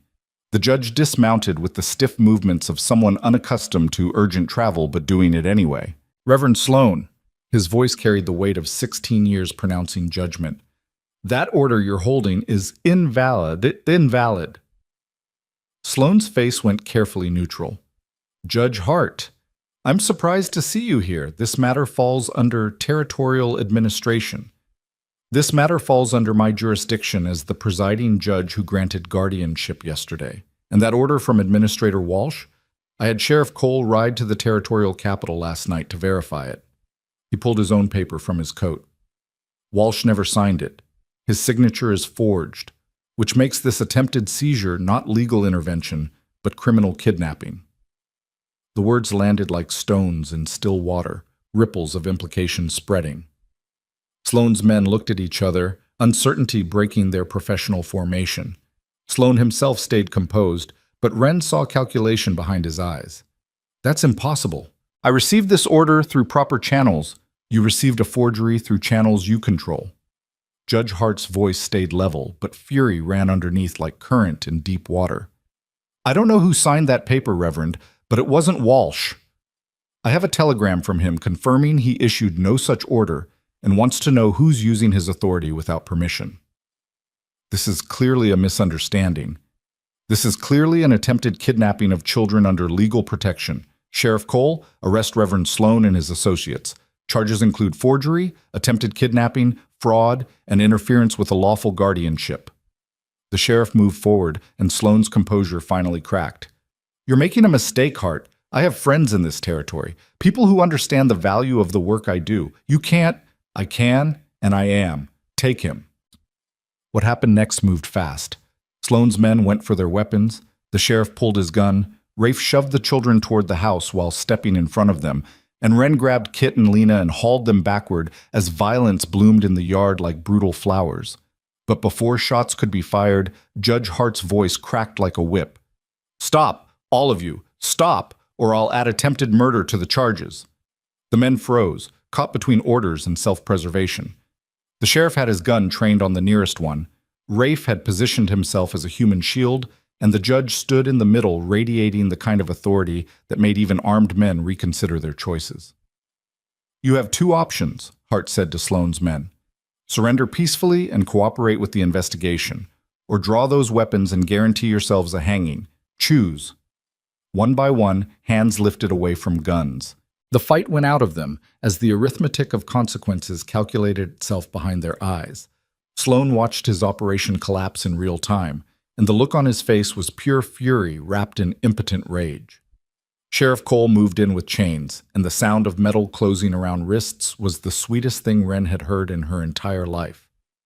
They loaded Sloan and his men into the wagon like cargo headed for judgment, chains clinking with each movement. The Reverend sat rigid, staring straight ahead with the kind of fury that comes from having power and watching it dissolve in your hands.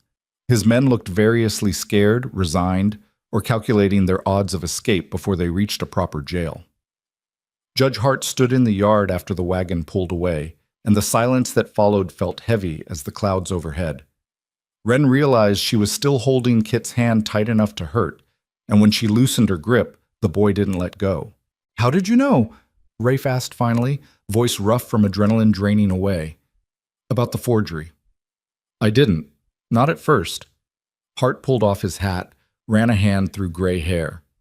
But something about the timing bothered me. I grant guardianship one day, and the next morning Walsh supposedly issues an override? That's faster than the territorial bureaucracy has ever moved in recorded history. So I sent Sheriff Cole to verify, and when the telegram came back saying Walsh knew nothing about it, I rode hard enough to get here before Sloan could disappear with your children. Our children, Wren corrected quietly, surprising herself. He said ours. Rafe looked at her, and something shifted in his expression. Recognition, maybe, or acceptance of a truth that had been building for weeks. Yeah, he said. I did. Judge Hart studied them all, 7 children clustered close to one man who'd put himself between them and danger without hesitation, and nodded slowly. There will be a trial. Sloan's operation needs to be investigated properly. I'll need testimony from all of you about what happened here this morning. What about the other children? Mar's voice shook slightly. The ones already at his home, are they safe? Sheriff Cole is organizing a search warrant as we speak. By tomorrow morning, we'll have territorial marshals going through that facility with legal authority to remove any child being held against their will or subjected to abuse. Hart's face hardened. If Sloan was running what I think he was running, there will be consequences. Federal consequences, not just territorial. What happens to those kids after they're removed? Eli asked with his characteristic precision. Where do they go? That's complicated. Some may have family who can take them. Others will need placement. The territory has limited resources for orphan children, which is how men like Sloan find opportunities in the first place. The judge looked at Rafe. I don't suppose you'd consider... No. Rafe's answer came quick and certain. Not because I don't care, but because these 7 are all I can handle properly. Taking on more would mean doing right by none of them, and they deserve better than that. Hart nodded like he'd expected the answer. Fair enough. We'll figure something out. We always do, even if it's not perfect. He mounted his horse with the weariness of a man who'd been riding most of the night and still had a full day ahead. Mercer, keep those guardianship papers somewhere safe. I have a feeling there will be more challenges before this settles. Sloan had friends, and they won't appreciate their operation being exposed. We'll be ready, Rafe said. See that you are. These children have been through enough. They don't need more trauma added to it. Hart touched his hat brim in farewell. Miss Calder, you've got good instincts. Trust them. And if something feels wrong, you send word immediately. Don't wait for proof or permission. Wren nodded, throat tight with emotions she couldn't name. They watched the judge ride away, and when the dust settled, the 7 of them plus Rafe stood in the yard like survivors of a battle counting their wounds. Poppy started crying, the kind of wail that said she'd absorb the tension even if she couldn't understand it, and Mara bounced her gently while making soothing sounds. Inside, Rafe said. All of you. We need to talk. They gathered around the kitchen table, the same place they'd eaten celebration dinner just hours ago. It felt like years had passed since then, like they'd aged a decade in a single morning. Rafe put coffee on to boil even though most of them were too young for it, but the ritual of preparation gave him something to do with his hands. When he finally sat down, his face showed exhaustion and something deeper, the weight of responsibility made real through near catastrophe. I owe you all an apology. Boone frowned. For what? For not being ready, for thinking legal papers would be enough protection, for underestimating how far Sloan would go. Rafe's hands wrapped around his coffee cup. I should have anticipated this, should have had a plan beyond hoping the law would hold. You couldn't have known he'd forged documents, Eli pointed out logically. That's criminal behavior that assumes disregard for consequences. Most people don't operate at that level of calculated risk. Most people aren't running forced labor operations disguised as orphanages, Rafe countered. I knew he was dangerous. I should have been more prepared. You put yourself between us and armed men, Wren said quietly. You were ready enough. Getting myself killed wouldn't have helped you. But you were willing to. That's what matters. She met his eyes across the table. You were willing to die to keep us safe. That's not something we've had before. The words hung in the air, heavy with the weight of all the adults who'd failed them, abandoned them, sold them, or just plain stopped caring. Rafe looked at each of them, these 7 children who'd become his responsibility through a combination of chance and choice, and something in his face gentled. I meant what I said outside. You're my children now, not in blood, maybe not even in law when all the challenges are finished, but in the ways that matter. You're mine, and I'm yours, and I'll be damned before I let anyone take that away. Kit started crying, quiet tears that tracked down his face while he tried to hide them. Mara's eyes got bright. Even Boone looked away, blinking hard against emotions he wasn't ready to acknowledge. Lena stood from her chair, walked around the table, and did something she'd never done before. She put her arms around Rafe's neck and held on. Just held on, small and fierce, while he sat very still, like he was afraid moving might break whatever fragile trust had just been offered. Okay then, he said roughly. Okay. The days that followed were strange, caught between normalcy and waiting for the next crisis. They worked the ranch because work still needed doing. Fences didn't mend themselves, chickens still required feeding, and the garden Mara had started wouldn't grow without tending. But underneath the routine ran a current of tension, everyone listening for hoofbeats, watching for riders, waiting for whatever retaliation Sloan's friends might bring. News trickled in through Sheriff Cole's visits. The investigation at Sloan's facility had found conditions worse than anyone wanted to admit publicly. Children working 16-hour days, locked rooms, punishment cells, ledgers that showed children being rented out to local businesses as cheap labor while Sloan pocketed the wages.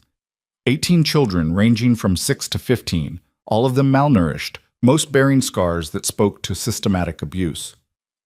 Where are they now? Mara asked during one of the sheriff's updates. Temporary placement with local families while the territory sorts out long-term solutions. Some have relatives we're trying to locate.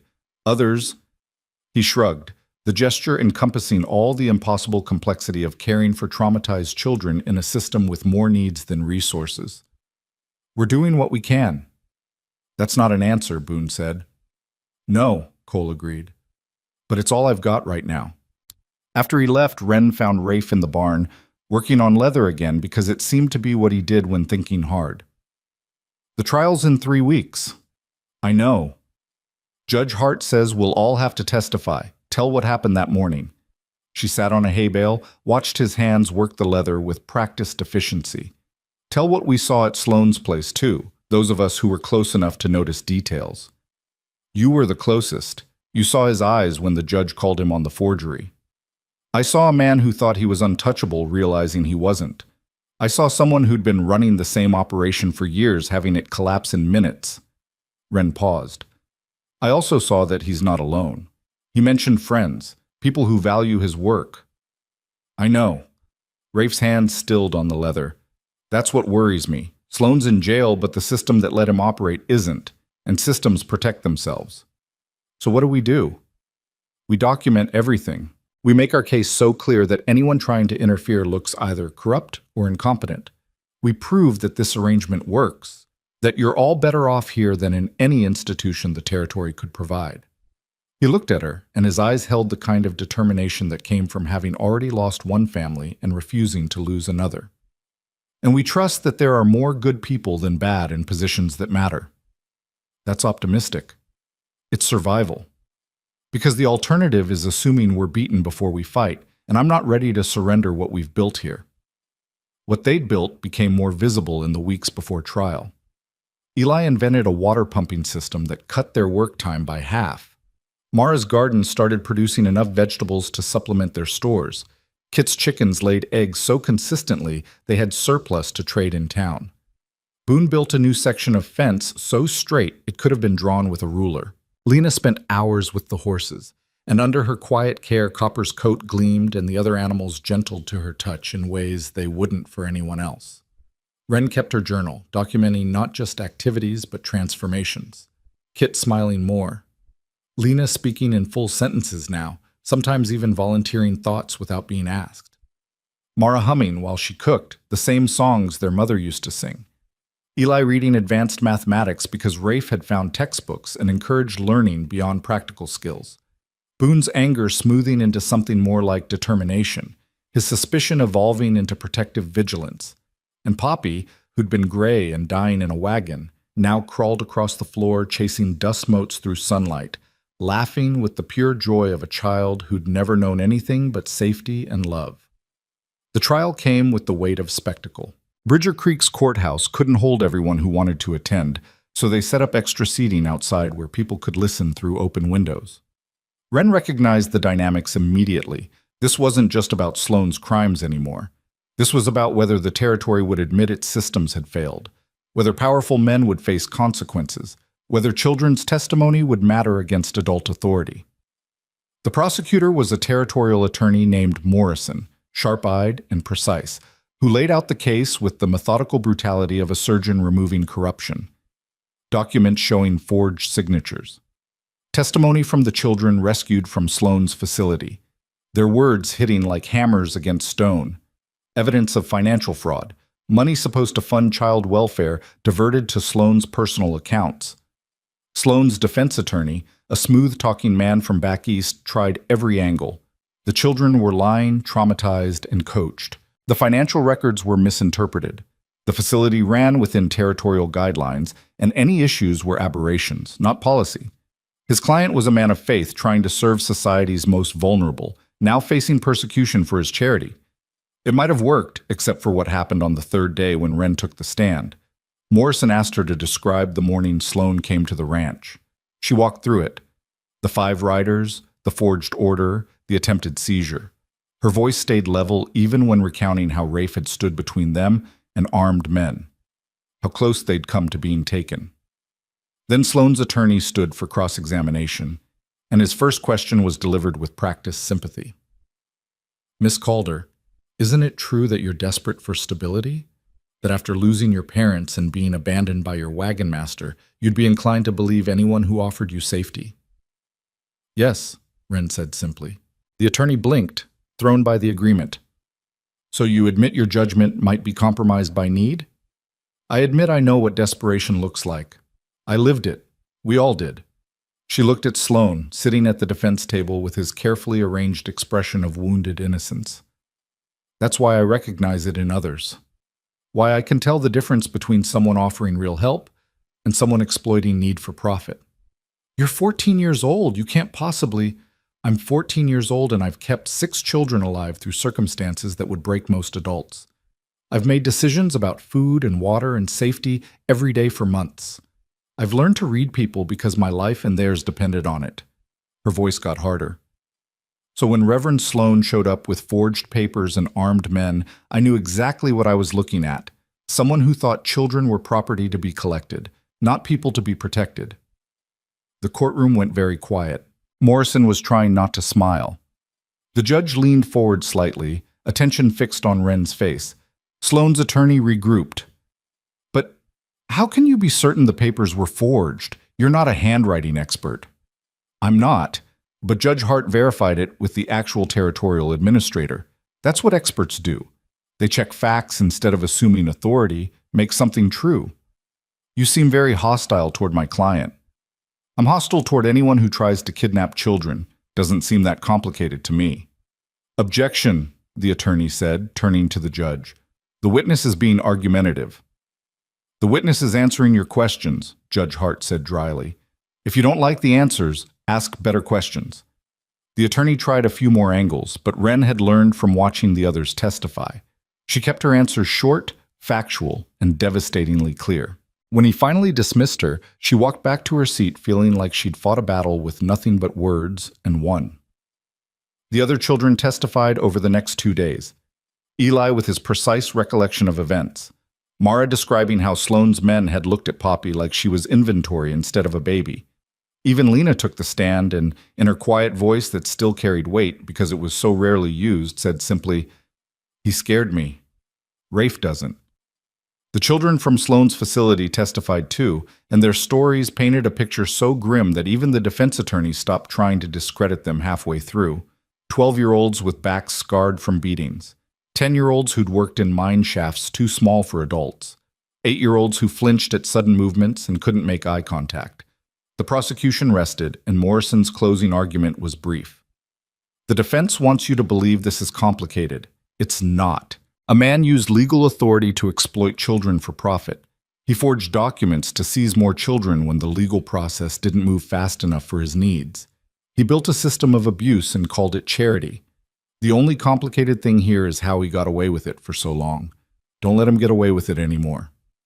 Sloan's attorney took longer, spinning webs of reasonable doubt and institutional benefit and good intentions gone awry. But his words felt hollow after the children's testimony, like trying to build a cathedral from spider silk. The jury deliberated for 2 hours. When they returned, the 4 women stood and delivered verdicts on 12 separate charges, and every single one came back the same: guilty. Sloan's face went white, then red, then settled into stone. The judge scheduled sentencing for the following week and remanded the defendant to territorial custody.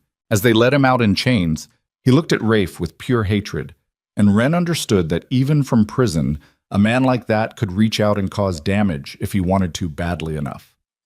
The town celebrated that night like they'd won something communal, like exposing Sloan's corruption had cleansed a stain they'd all been living with. The saloon offered free drinks, the general store gave candy to children, and strangers congratulated Rafe on the street like he'd personally defeated evil instead of just protecting 7 kids who'd become his. But Wren noticed the people who didn't celebrate.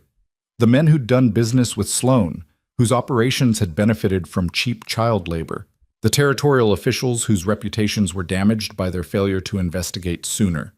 The respectable citizens who donated to Sloan's home and now had to reconcile their charity with the reality of what it funded.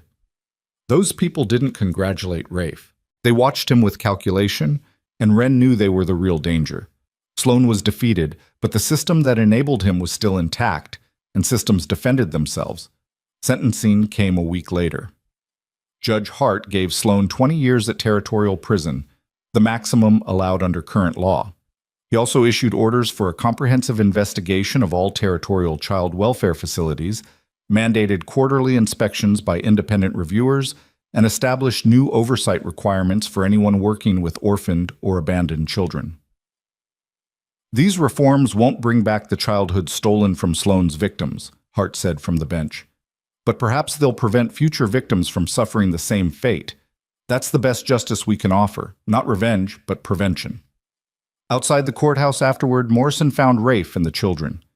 You did good in there, he told Wren. All of you. Takes courage to stand up in front of a room full of adults and tell truth that makes powerful people uncomfortable. Is it over? Kid asked. Really over? Morrison hesitated, and in that pause, Wren heard the answer before he spoke it. The trial's over. Sloane's going to prison. But changing a system takes longer than convicting one man. There will be resistance. Pushback from people who benefited from the old ways. You need to stay vigilant. We will, Rafe said quietly. We've gotten good at it. They rode home through afternoon sun that turned the grassland golden, and somewhere in that journey between town and ranch, between trial and whatever came next, Wren felt something shift. They'd won. Actually won. Not just survived, not just endured, but fought and won against forces that should have crushed them.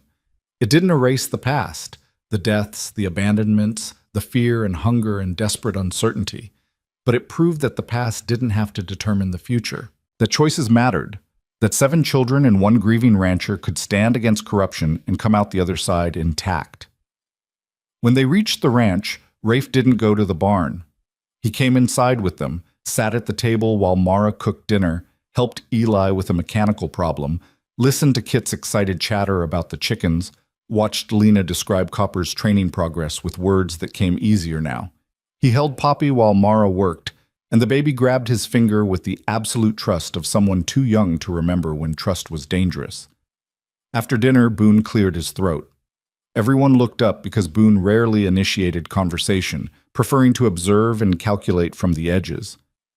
I was wrong about you, he said to Rafe. Back at the start. I thought you'd turn on us eventually, that the kindness was a trap. I was wrong. Rafe set down his coffee cup carefully. You were smart to be cautious. Nothing wrong with protecting yourself and the others. There's a difference between caution and refusing to see what's real. Boone's hands clenched into fists, then deliberately relaxed. You're real. This is real, and I'm tired of waiting for it to fall apart, so I'm choosing to believe it won't. The words cost him. Wren could see that. Admitting wrong, expressing trust. These were currencies Boone spent carefully because he'd been bankrupted by belief before. But he offered them now, and Rafe accepted the gift with the gravity it deserved. Thank you, Rafe said simply, for giving this a real chance. That night, Wren wrote in her journal by lamplight while the others slept. She documented the trial, the verdict, the sentencing. But mostly, she wrote about the shift she felt happening, the way they were becoming something more than survivors. A family, maybe. Or at least the foundation one could be built on. The future still held uncertainty, winter approaching, challenges that would test them, the possibility that Sloane's allies might try for revenge or retribution. But they'd face it together, all 8 of them, and that made the uncertainty feel manageable instead of overwhelming. Outside her window, she could see lamplight burning in the barn, and she realized Rafe had gone back to his old sleeping spot despite everything. Some habits died hard, and maybe that was okay. Maybe trust was built slowly, through consistent action over time, not through single moments of decision. She closed the journal and climbed into bed beside Lena, who murmured in her sleep and curled closer to warmth and safety. Tomorrow would bring whatever it brought, work and learning and the slow, steady building of a life that felt like living instead of just surviving. For tonight, they were safe. They were together. And in a territory as hard as Montana, that was victory enough. Winter arrived early that year, bringing snow in October, and temperatures that turned morning water troughs to solid ice. Wren woke one morning to find frost patterns on the window glass and her breath visible in the bedroom air. Beside her, Lena and Mara burrowed deeper under quilts, and from the loft she could hear the boys moving around, their voices carrying through the floorboards. She dressed quickly, layering clothes the way Rafe had taught them, and went to start the fire. But someone had beaten her to it. Rafe stood at the stove, coffee already brewing, and when he turned at her footsteps, his face showed the kind of exhaustion that came from a night without sleep. "You okay?" she asked quietly. "Couldn't sleep, too much thinking." He poured coffee, handed her a cup without asking if she wanted it. "Judge Hart sent word yesterday. The Territorial Review Board wants to interview us again, all of us. They're doing a comprehensive assessment of the guardianship situation." Wren's stomach tightened. "Why?" "The trial's over. Sloane's in prison." "Because changing one verdict doesn't change institutional thinking. There are still people in the territorial government who think children like you belong in facilities, not ranches. They're using the Sloane case as justification for increased oversight." Rafe's voice carried frustration. "Which sounds good on paper, but in practice it means more scrutiny of arrangements like ours." "When do they want to see us?" 2 weeks, before the mountain passes close for winter." He sat heavily at the table. "Wren, I need you to understand something. This could go either way. They could look at what we've built here and approve it, make the guardianship permanent. Or they could decide that a single man raising 7 children on an isolated ranch isn't appropriate, and they could remove all of you to separate placements." The words hit like fists. Separate placements. The family they'd built scattered to different homes, different towns, different lives. Wren's hand shook enough that coffee sloshed over the cup rim. "We won't let that happen." "We might not have a choice." Rafe's honesty was brutal because it was kind. He wouldn't lie to her about the stakes. "The law gives them authority to decide what's in your best interest, and sometimes the law is an ass." The others emerged gradually, drawn by the smell of coffee and the sound of voices. When everyone was gathered, Rafe explained the situation with the same directness he'd shown Wren. Kit's face crumpled. Mara held Poppy tighter. Eli's expression went calculating, probably already working through legal precedents and bureaucratic procedures. Boone's jaw set in that way that said he was preparing for a fight. Lena spoke into the heavy silence. "We're a family. They can't just decide we're not." "Legally, they can decide almost anything," Rafe's voice gentled. "But Lena's right about what matters. We are a family. Not by blood, not by traditional standards, but by choice and commitment and the work we've done to build something real here. We just need to make the review board see that." "How?" Mara asked. "Same way we convinced Judge Hart. We document everything. We show them the evidence of what we've accomplished. And we tell our truth so clearly they can't ignore it." They spent the next 2 weeks preparing like soldiers before battle. Eli created detailed records of educational progress, reading levels, mathematics proficiency, practical skills acquired. Mara documented nutrition, showing meal plans and health improvements with the precision of a scientist. Wren expanded her journal to include specific examples of emotional development, conflict resolution, the daily proof that they were thriving. They cleaned the house until it gleamed, repaired anything that looked worn or broken, made sure the livestock were healthy and the building sound, created the visible evidence of a functioning household where children were cared for properly. But underneath the preparation ran a current of fear, because documentation and evidence might not matter if the review board had already decided that conventional family structures were the only acceptable ones. The officials arrived on a gray November morning, 3 of them in a territorial wagon with official seals. 2 men and a woman, all dressed in formal city clothes that looked absurd against the ranch's rough functionality. The woman introduced herself as Mrs. Adelaide Fletcher, head of the Territorial Child Welfare Board. The men were Mr. Gaines and Mr. Thornton, administrators whose exact roles remained vague, but whose authority felt oppressively real. They spent 3 days at the ranch, observing everything. Mrs. Fletcher watched Mara cook, asked detailed questions about nutrition and meal planning. Mr. Gaines inspected the sleeping arrangements, measured rooms, checked window locks like he was cataloging security features. Mr. Thornton interviewed each child separately, his questions probing for signs of abuse, coercion, or inappropriate behavior. Wren sat across from him in the room that had become an interrogation space and answered with the same directness she'd shown at trial. "Are you happy here, Miss Calder?" "Yes." "Do you feel you're missing educational opportunities that a proper school could provide?" "I'm learning more here than I ever did in school. Practical skills, mechanical principles, animal husbandry, household management, plus Rafe has books on mathematics, history, literature. I read every night." But wouldn't you prefer the company of children your own age, friends, social interaction beyond your siblings? Ren considered the question carefully. I have 6 siblings who depend on me. I have work that matters and an adult who treats me with respect. I have safety, food, warmth, and a future that looks better than my past. Friends are nice, but they're not worth giving up what we have here. Thornton made notes, his face revealing nothing.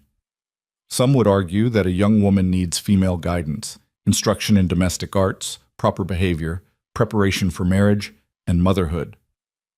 Mara's learning domestic arts every day. I'm learning to shoot, ride, mend fence, and make decisions that keep people alive. Both of us are being prepared for futures we choose, not futures someone else thinks we should want.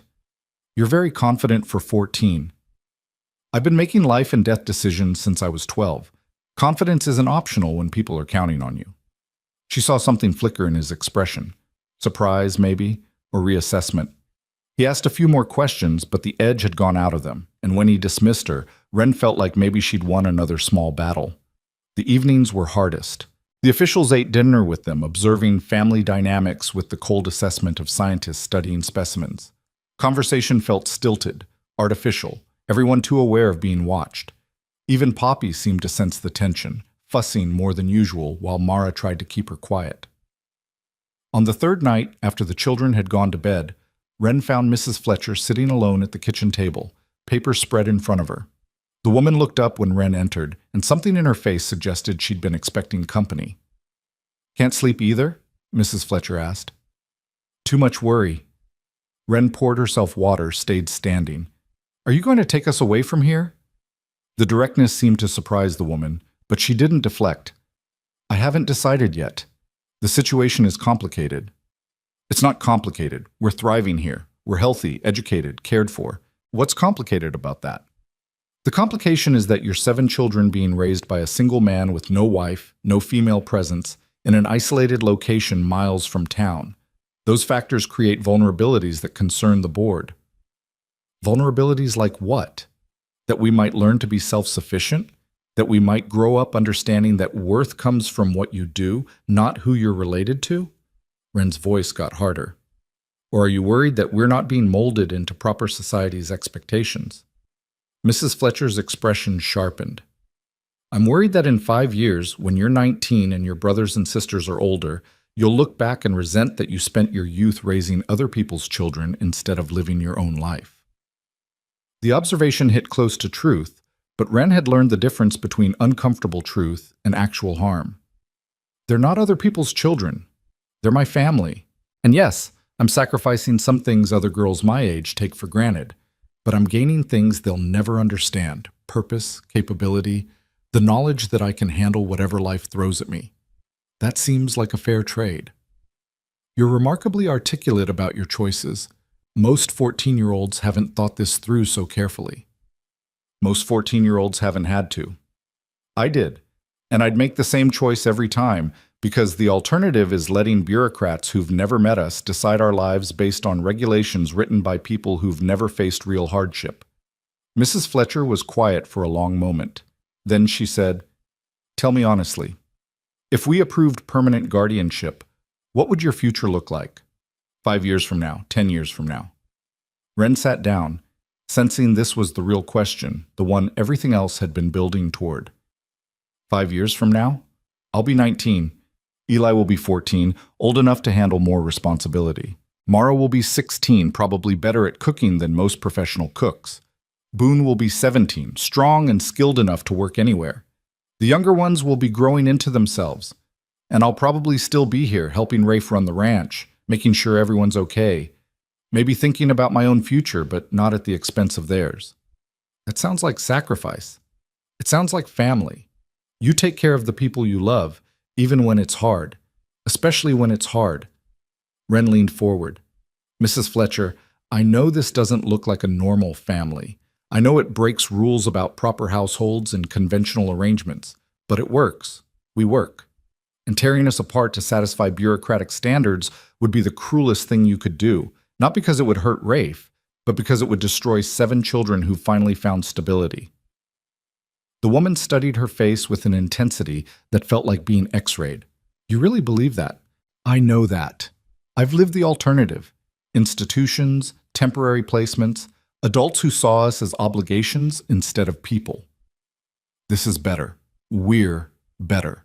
And if you can't see that after 3 days watching us, then the problem isn't our family structure. It's your metrics for measuring success. Mrs. Fletcher gathered her papers slowly. Get some sleep, Miss Calder. Tomorrow we'll make our final observations and begin deliberations. Wren climbed the stairs to her room, knowing she'd said everything she could. The rest was out of her hands, subject to the judgment of people who valued conformity over reality. She lay in bed listening to Lena and Mara breathe and tried not to imagine a future where they were separated, scattered like seeds to different winds.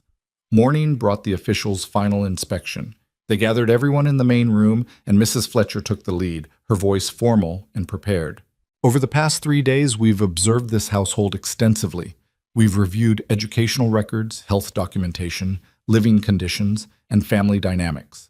We've interviewed each child individually and assessed Mr. Mercer's capabilities as a guardian. She paused, and in that silence, Wren heard their entire future hanging in balance. Our findings are mixed. On one hand, the children show remarkable development and clear attachment to Mr. Mercer and each other. Educational progress exceeds standard expectations. Physical health is excellent. Living conditions, while rustic, are safe and appropriate. Wren's heart lifted fractionally, but Mrs. Fletcher wasn't finished. However, concerns remain about the unconventional nature of this arrangement. A single man raising 7 children, particularly as the girls approach adolescence, creates situations that could be problematic. The isolation of the ranch limits social development and access to community resources. And while current circumstances appear positive, we must consider long-term sustainability. So what does that mean? Boone asked, voice tight with controlled anger. Mrs. Fletcher looked at each of them in turn. It means we're recommending conditional permanent guardianship. Mr. Mercer retains custody, but with specific requirements. First, quarterly inspections by territorial officials to ensure continued appropriate care. Second, mandatory schooling during winter months when weather permits travel to town. Third, engagement with community resources including church, social events, and civic participation. And if we don't meet those conditions, Rafe's voice stayed level, then guardianship will be reconsidered. But Mr. Mercer, I want to be clear, we're not setting these conditions to create obstacles. We're creating accountability structures that will protect both you and the children from future challenges. If other officials question this arrangement, you'll have documented proof of compliance with territorial standards. Wren understood this strategy. Mrs. Fletcher was giving them approval while building political cover for her decision. The conditions were reasonable, even beneficial, and they provided justification against anyone who might later try to reverse the guardianship. We can meet those requirements, Rafe said. Gladly. Mr. Thornton spoke for the first time that morning. I'll note for the record that in 20 years of child welfare work, I've rarely seen children this well-adjusted after the trauma you 7 have experienced. Whatever Mr. Mercer is doing, it's working. Don't let bureaucratic perfectionism destroy something that actually functions. The words carried weight because they came from someone who clearly hadn't wanted to be convinced, but was honest enough to acknowledge reality. They left that afternoon, official papers signed and sealed, taking with them the power to unmake what had been built, but choosing instead to protect it. Wren watched their wagon disappear down the road and felt tension drain from muscles she hadn't realized were clenched. We won, Kit said, voice small with wonder. We actually won. We survived, Rafe corrected gently. Winning is what we do with the time we've bought. He was right, Wren knew. The approval was a beginning, not an ending. They still had to fulfill the conditions, prove themselves continuously, demonstrate that unconventional could still mean successful. But for the first time since the wagon broke down and the wagon master abandoned them, the future felt like something they could build instead of something they had to endure. Winter deepened, and the ranch took on the rhythm of survival in Montana cold. They learned to break ice on water troughs, to bank fires for maximum heat efficiency, to move livestock to sheltered areas before storms hit. The work was hard and constant, but it was their work, done for their benefit, and that made all the difference. Schooling happened around the kitchen table on days too cold for outside work. Rafe taught mathematics using ranch problems. How much hay did they need to feed 3 horses through winter? How many eggs would 6 chickens produce over 3 months? If fence cost 50 cents per linear foot, what would replacing the north pasture boundary run? Eli devoured physics and engineering texts, building models to understand principles of leverage, force, and mechanical advantage. Mara read novels and poetry, discovering that stories could transport you beyond immediate circumstances. Boone struggled with formal learning but excelled at practical application. He could calculate board feet of lumber needed for a project faster than Eli could write the equation. Lena learned through the horses, and Rafe taught her not just riding, but anatomy, behavior, the subtle communication between human and animal that couldn't be reduced to words. She spoke more now, full sentences that carried thought and feeling, and watching her transformation felt like witnessing a resurrection. Kit grew 3 inches that winter, shot up so fast his pants became too short, and his voice started cracking. He took on more responsibility with the livestock, proving himself capable and careful. Poppy learned to walk, taking her first steps across the kitchen floor while everyone watched and cheered like she'd accomplished something miraculous, which, in a way, she had. And Wren found herself changing too, the constant crisis management giving way to something calmer. She still kept her journal, still watched for threats, but the vigilance felt less like survival instinct and more like healthy caution. She caught herself laughing at Kit's jokes, teasing Boone about his crush on the blacksmith's daughter, helping Mara plan recipes instead of just documenting nutrition. She was becoming a person instead of just a protector, and the realization felt both strange and right. Spring brought the territorial inspectors, just as promised. They spent 2 days reviewing records, interviewing children, observing operations. Their report noted excellent progress in all metrics and recommended continuation of guardianship without modification. Summer came with cattle drives and fence repairs and the hard work of maintaining a ranch that was finally starting to feel less like a refuge and more like a home. They hired on extra hands during peak season, and Wren noticed how Rafe introduced them. "My children," he'd say, casual but clear, establishing relationship and expectation. The autumn inspection brought different officials, but the pattern remained the same: observation, documentation, approval. The quarterly visits became routine, predictable, eventually just another rhythm in their year like planting or harvest. Years passed with the steady accumulation of seasons. Wren turned 16, then 17, growing into someone she almost didn't recognize in the mirror, confident, capable, certain of her place in the world. Boone became a man, tall and strong, choosing to stay on the ranch even when opportunities elsewhere beckoned because, as he said simply, "This is home." Eli went to study engineering at Territorial College, funded by scholarships and a loan from Rafe that he insisted on repaying even though Rafe just as strongly insisted it was family money, and families didn't track debts. Mara married a neighboring rancher's son, moved 5 miles away but came home weekly with her husband in tow because blood family and chosen family both mattered. Kit discovered a gift for veterinary work, apprenticing with the town doctor who handled both human and animal patients. Lena became a horse trainer whose reputation spread across 3 territories: gentle hands and patient understanding, producing results that harsher methods couldn't match. And Poppy, the baby who'd almost died from heat and dehydration in a broken wagon, grew into a fierce, joyful child who loved hard and laughed freely and never knew a day when she wasn't absolutely certain she was loved. Wren stayed on the ranch through her 20th birthday, helping Rafe manage operations that had expanded with success. They took in 3 more orphaned children over the years, siblings left behind when influenza killed their mother and grandfather in the same week. And the process that had seemed so fraught with Wren's group felt almost natural this time. She was there the day Judge Hart rode out to deliver news.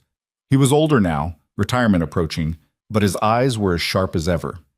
They sat on the porch in autumn sun while he explained that the territorial legislature was passing new child welfare laws, reforms directly inspired by the Sloan case and the success of their arrangement.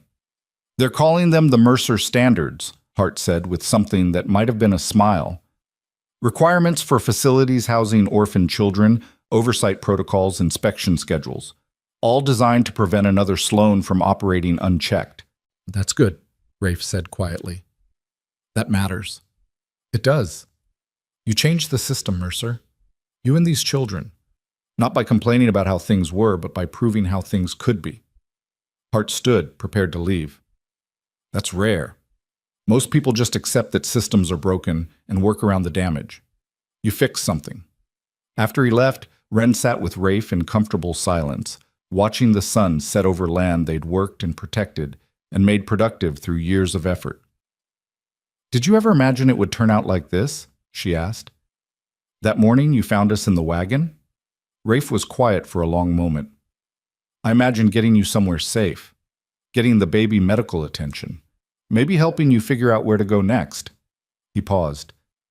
I didn't imagine family, didn't think I'd get another chance at that after losing my brother. You saved us. We saved each other. I was dying just as surely as Poppy was, just slower and quieter. You gave me purpose again, reason to wake up, reminded me that living and surviving aren't the same thing. Wren understood that truth in her bones. They'd all been surviving before, getting through days, avoiding disasters, hoping for something better without believing it would come. But they'd learned to live here, to build instead of just endure, to choose their future instead of just accepting whatever came. That winter, Wren told Rafe she'd been offered a teaching position in town.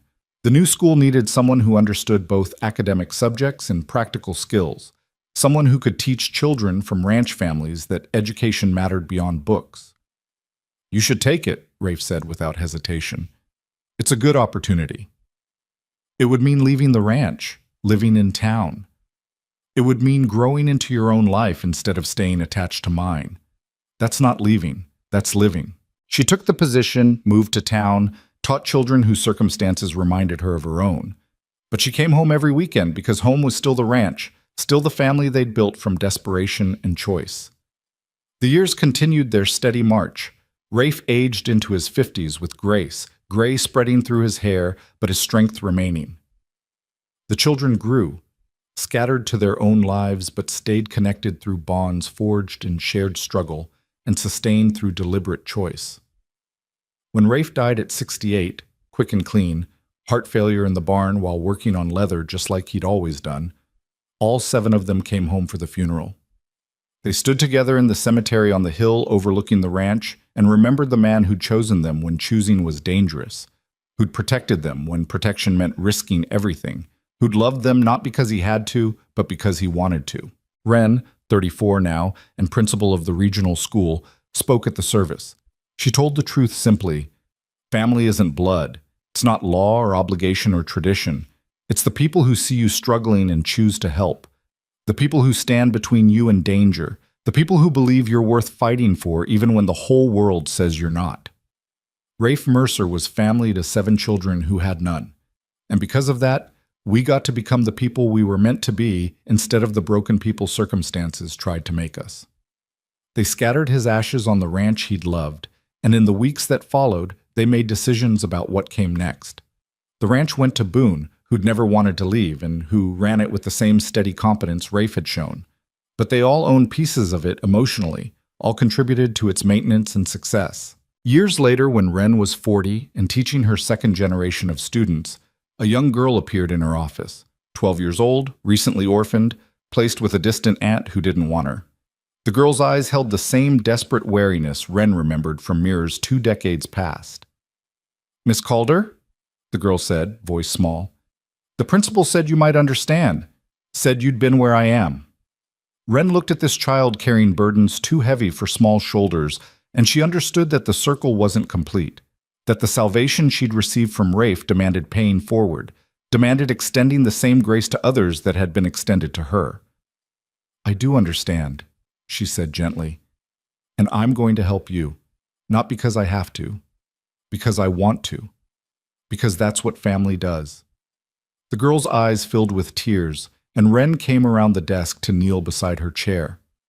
You're going to be okay. I promise you that.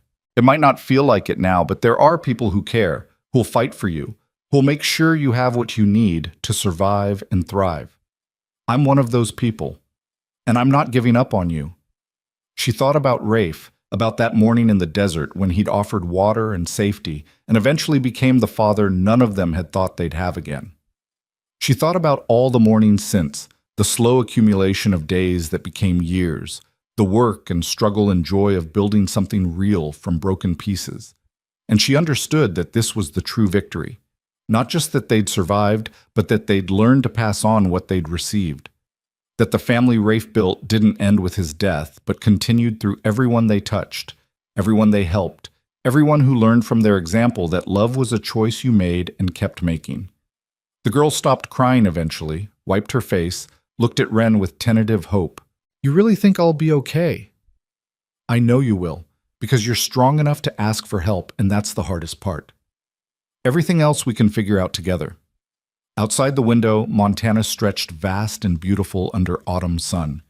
The same sun that had beaten down on 7 desperate children in a broken wagon all those years ago.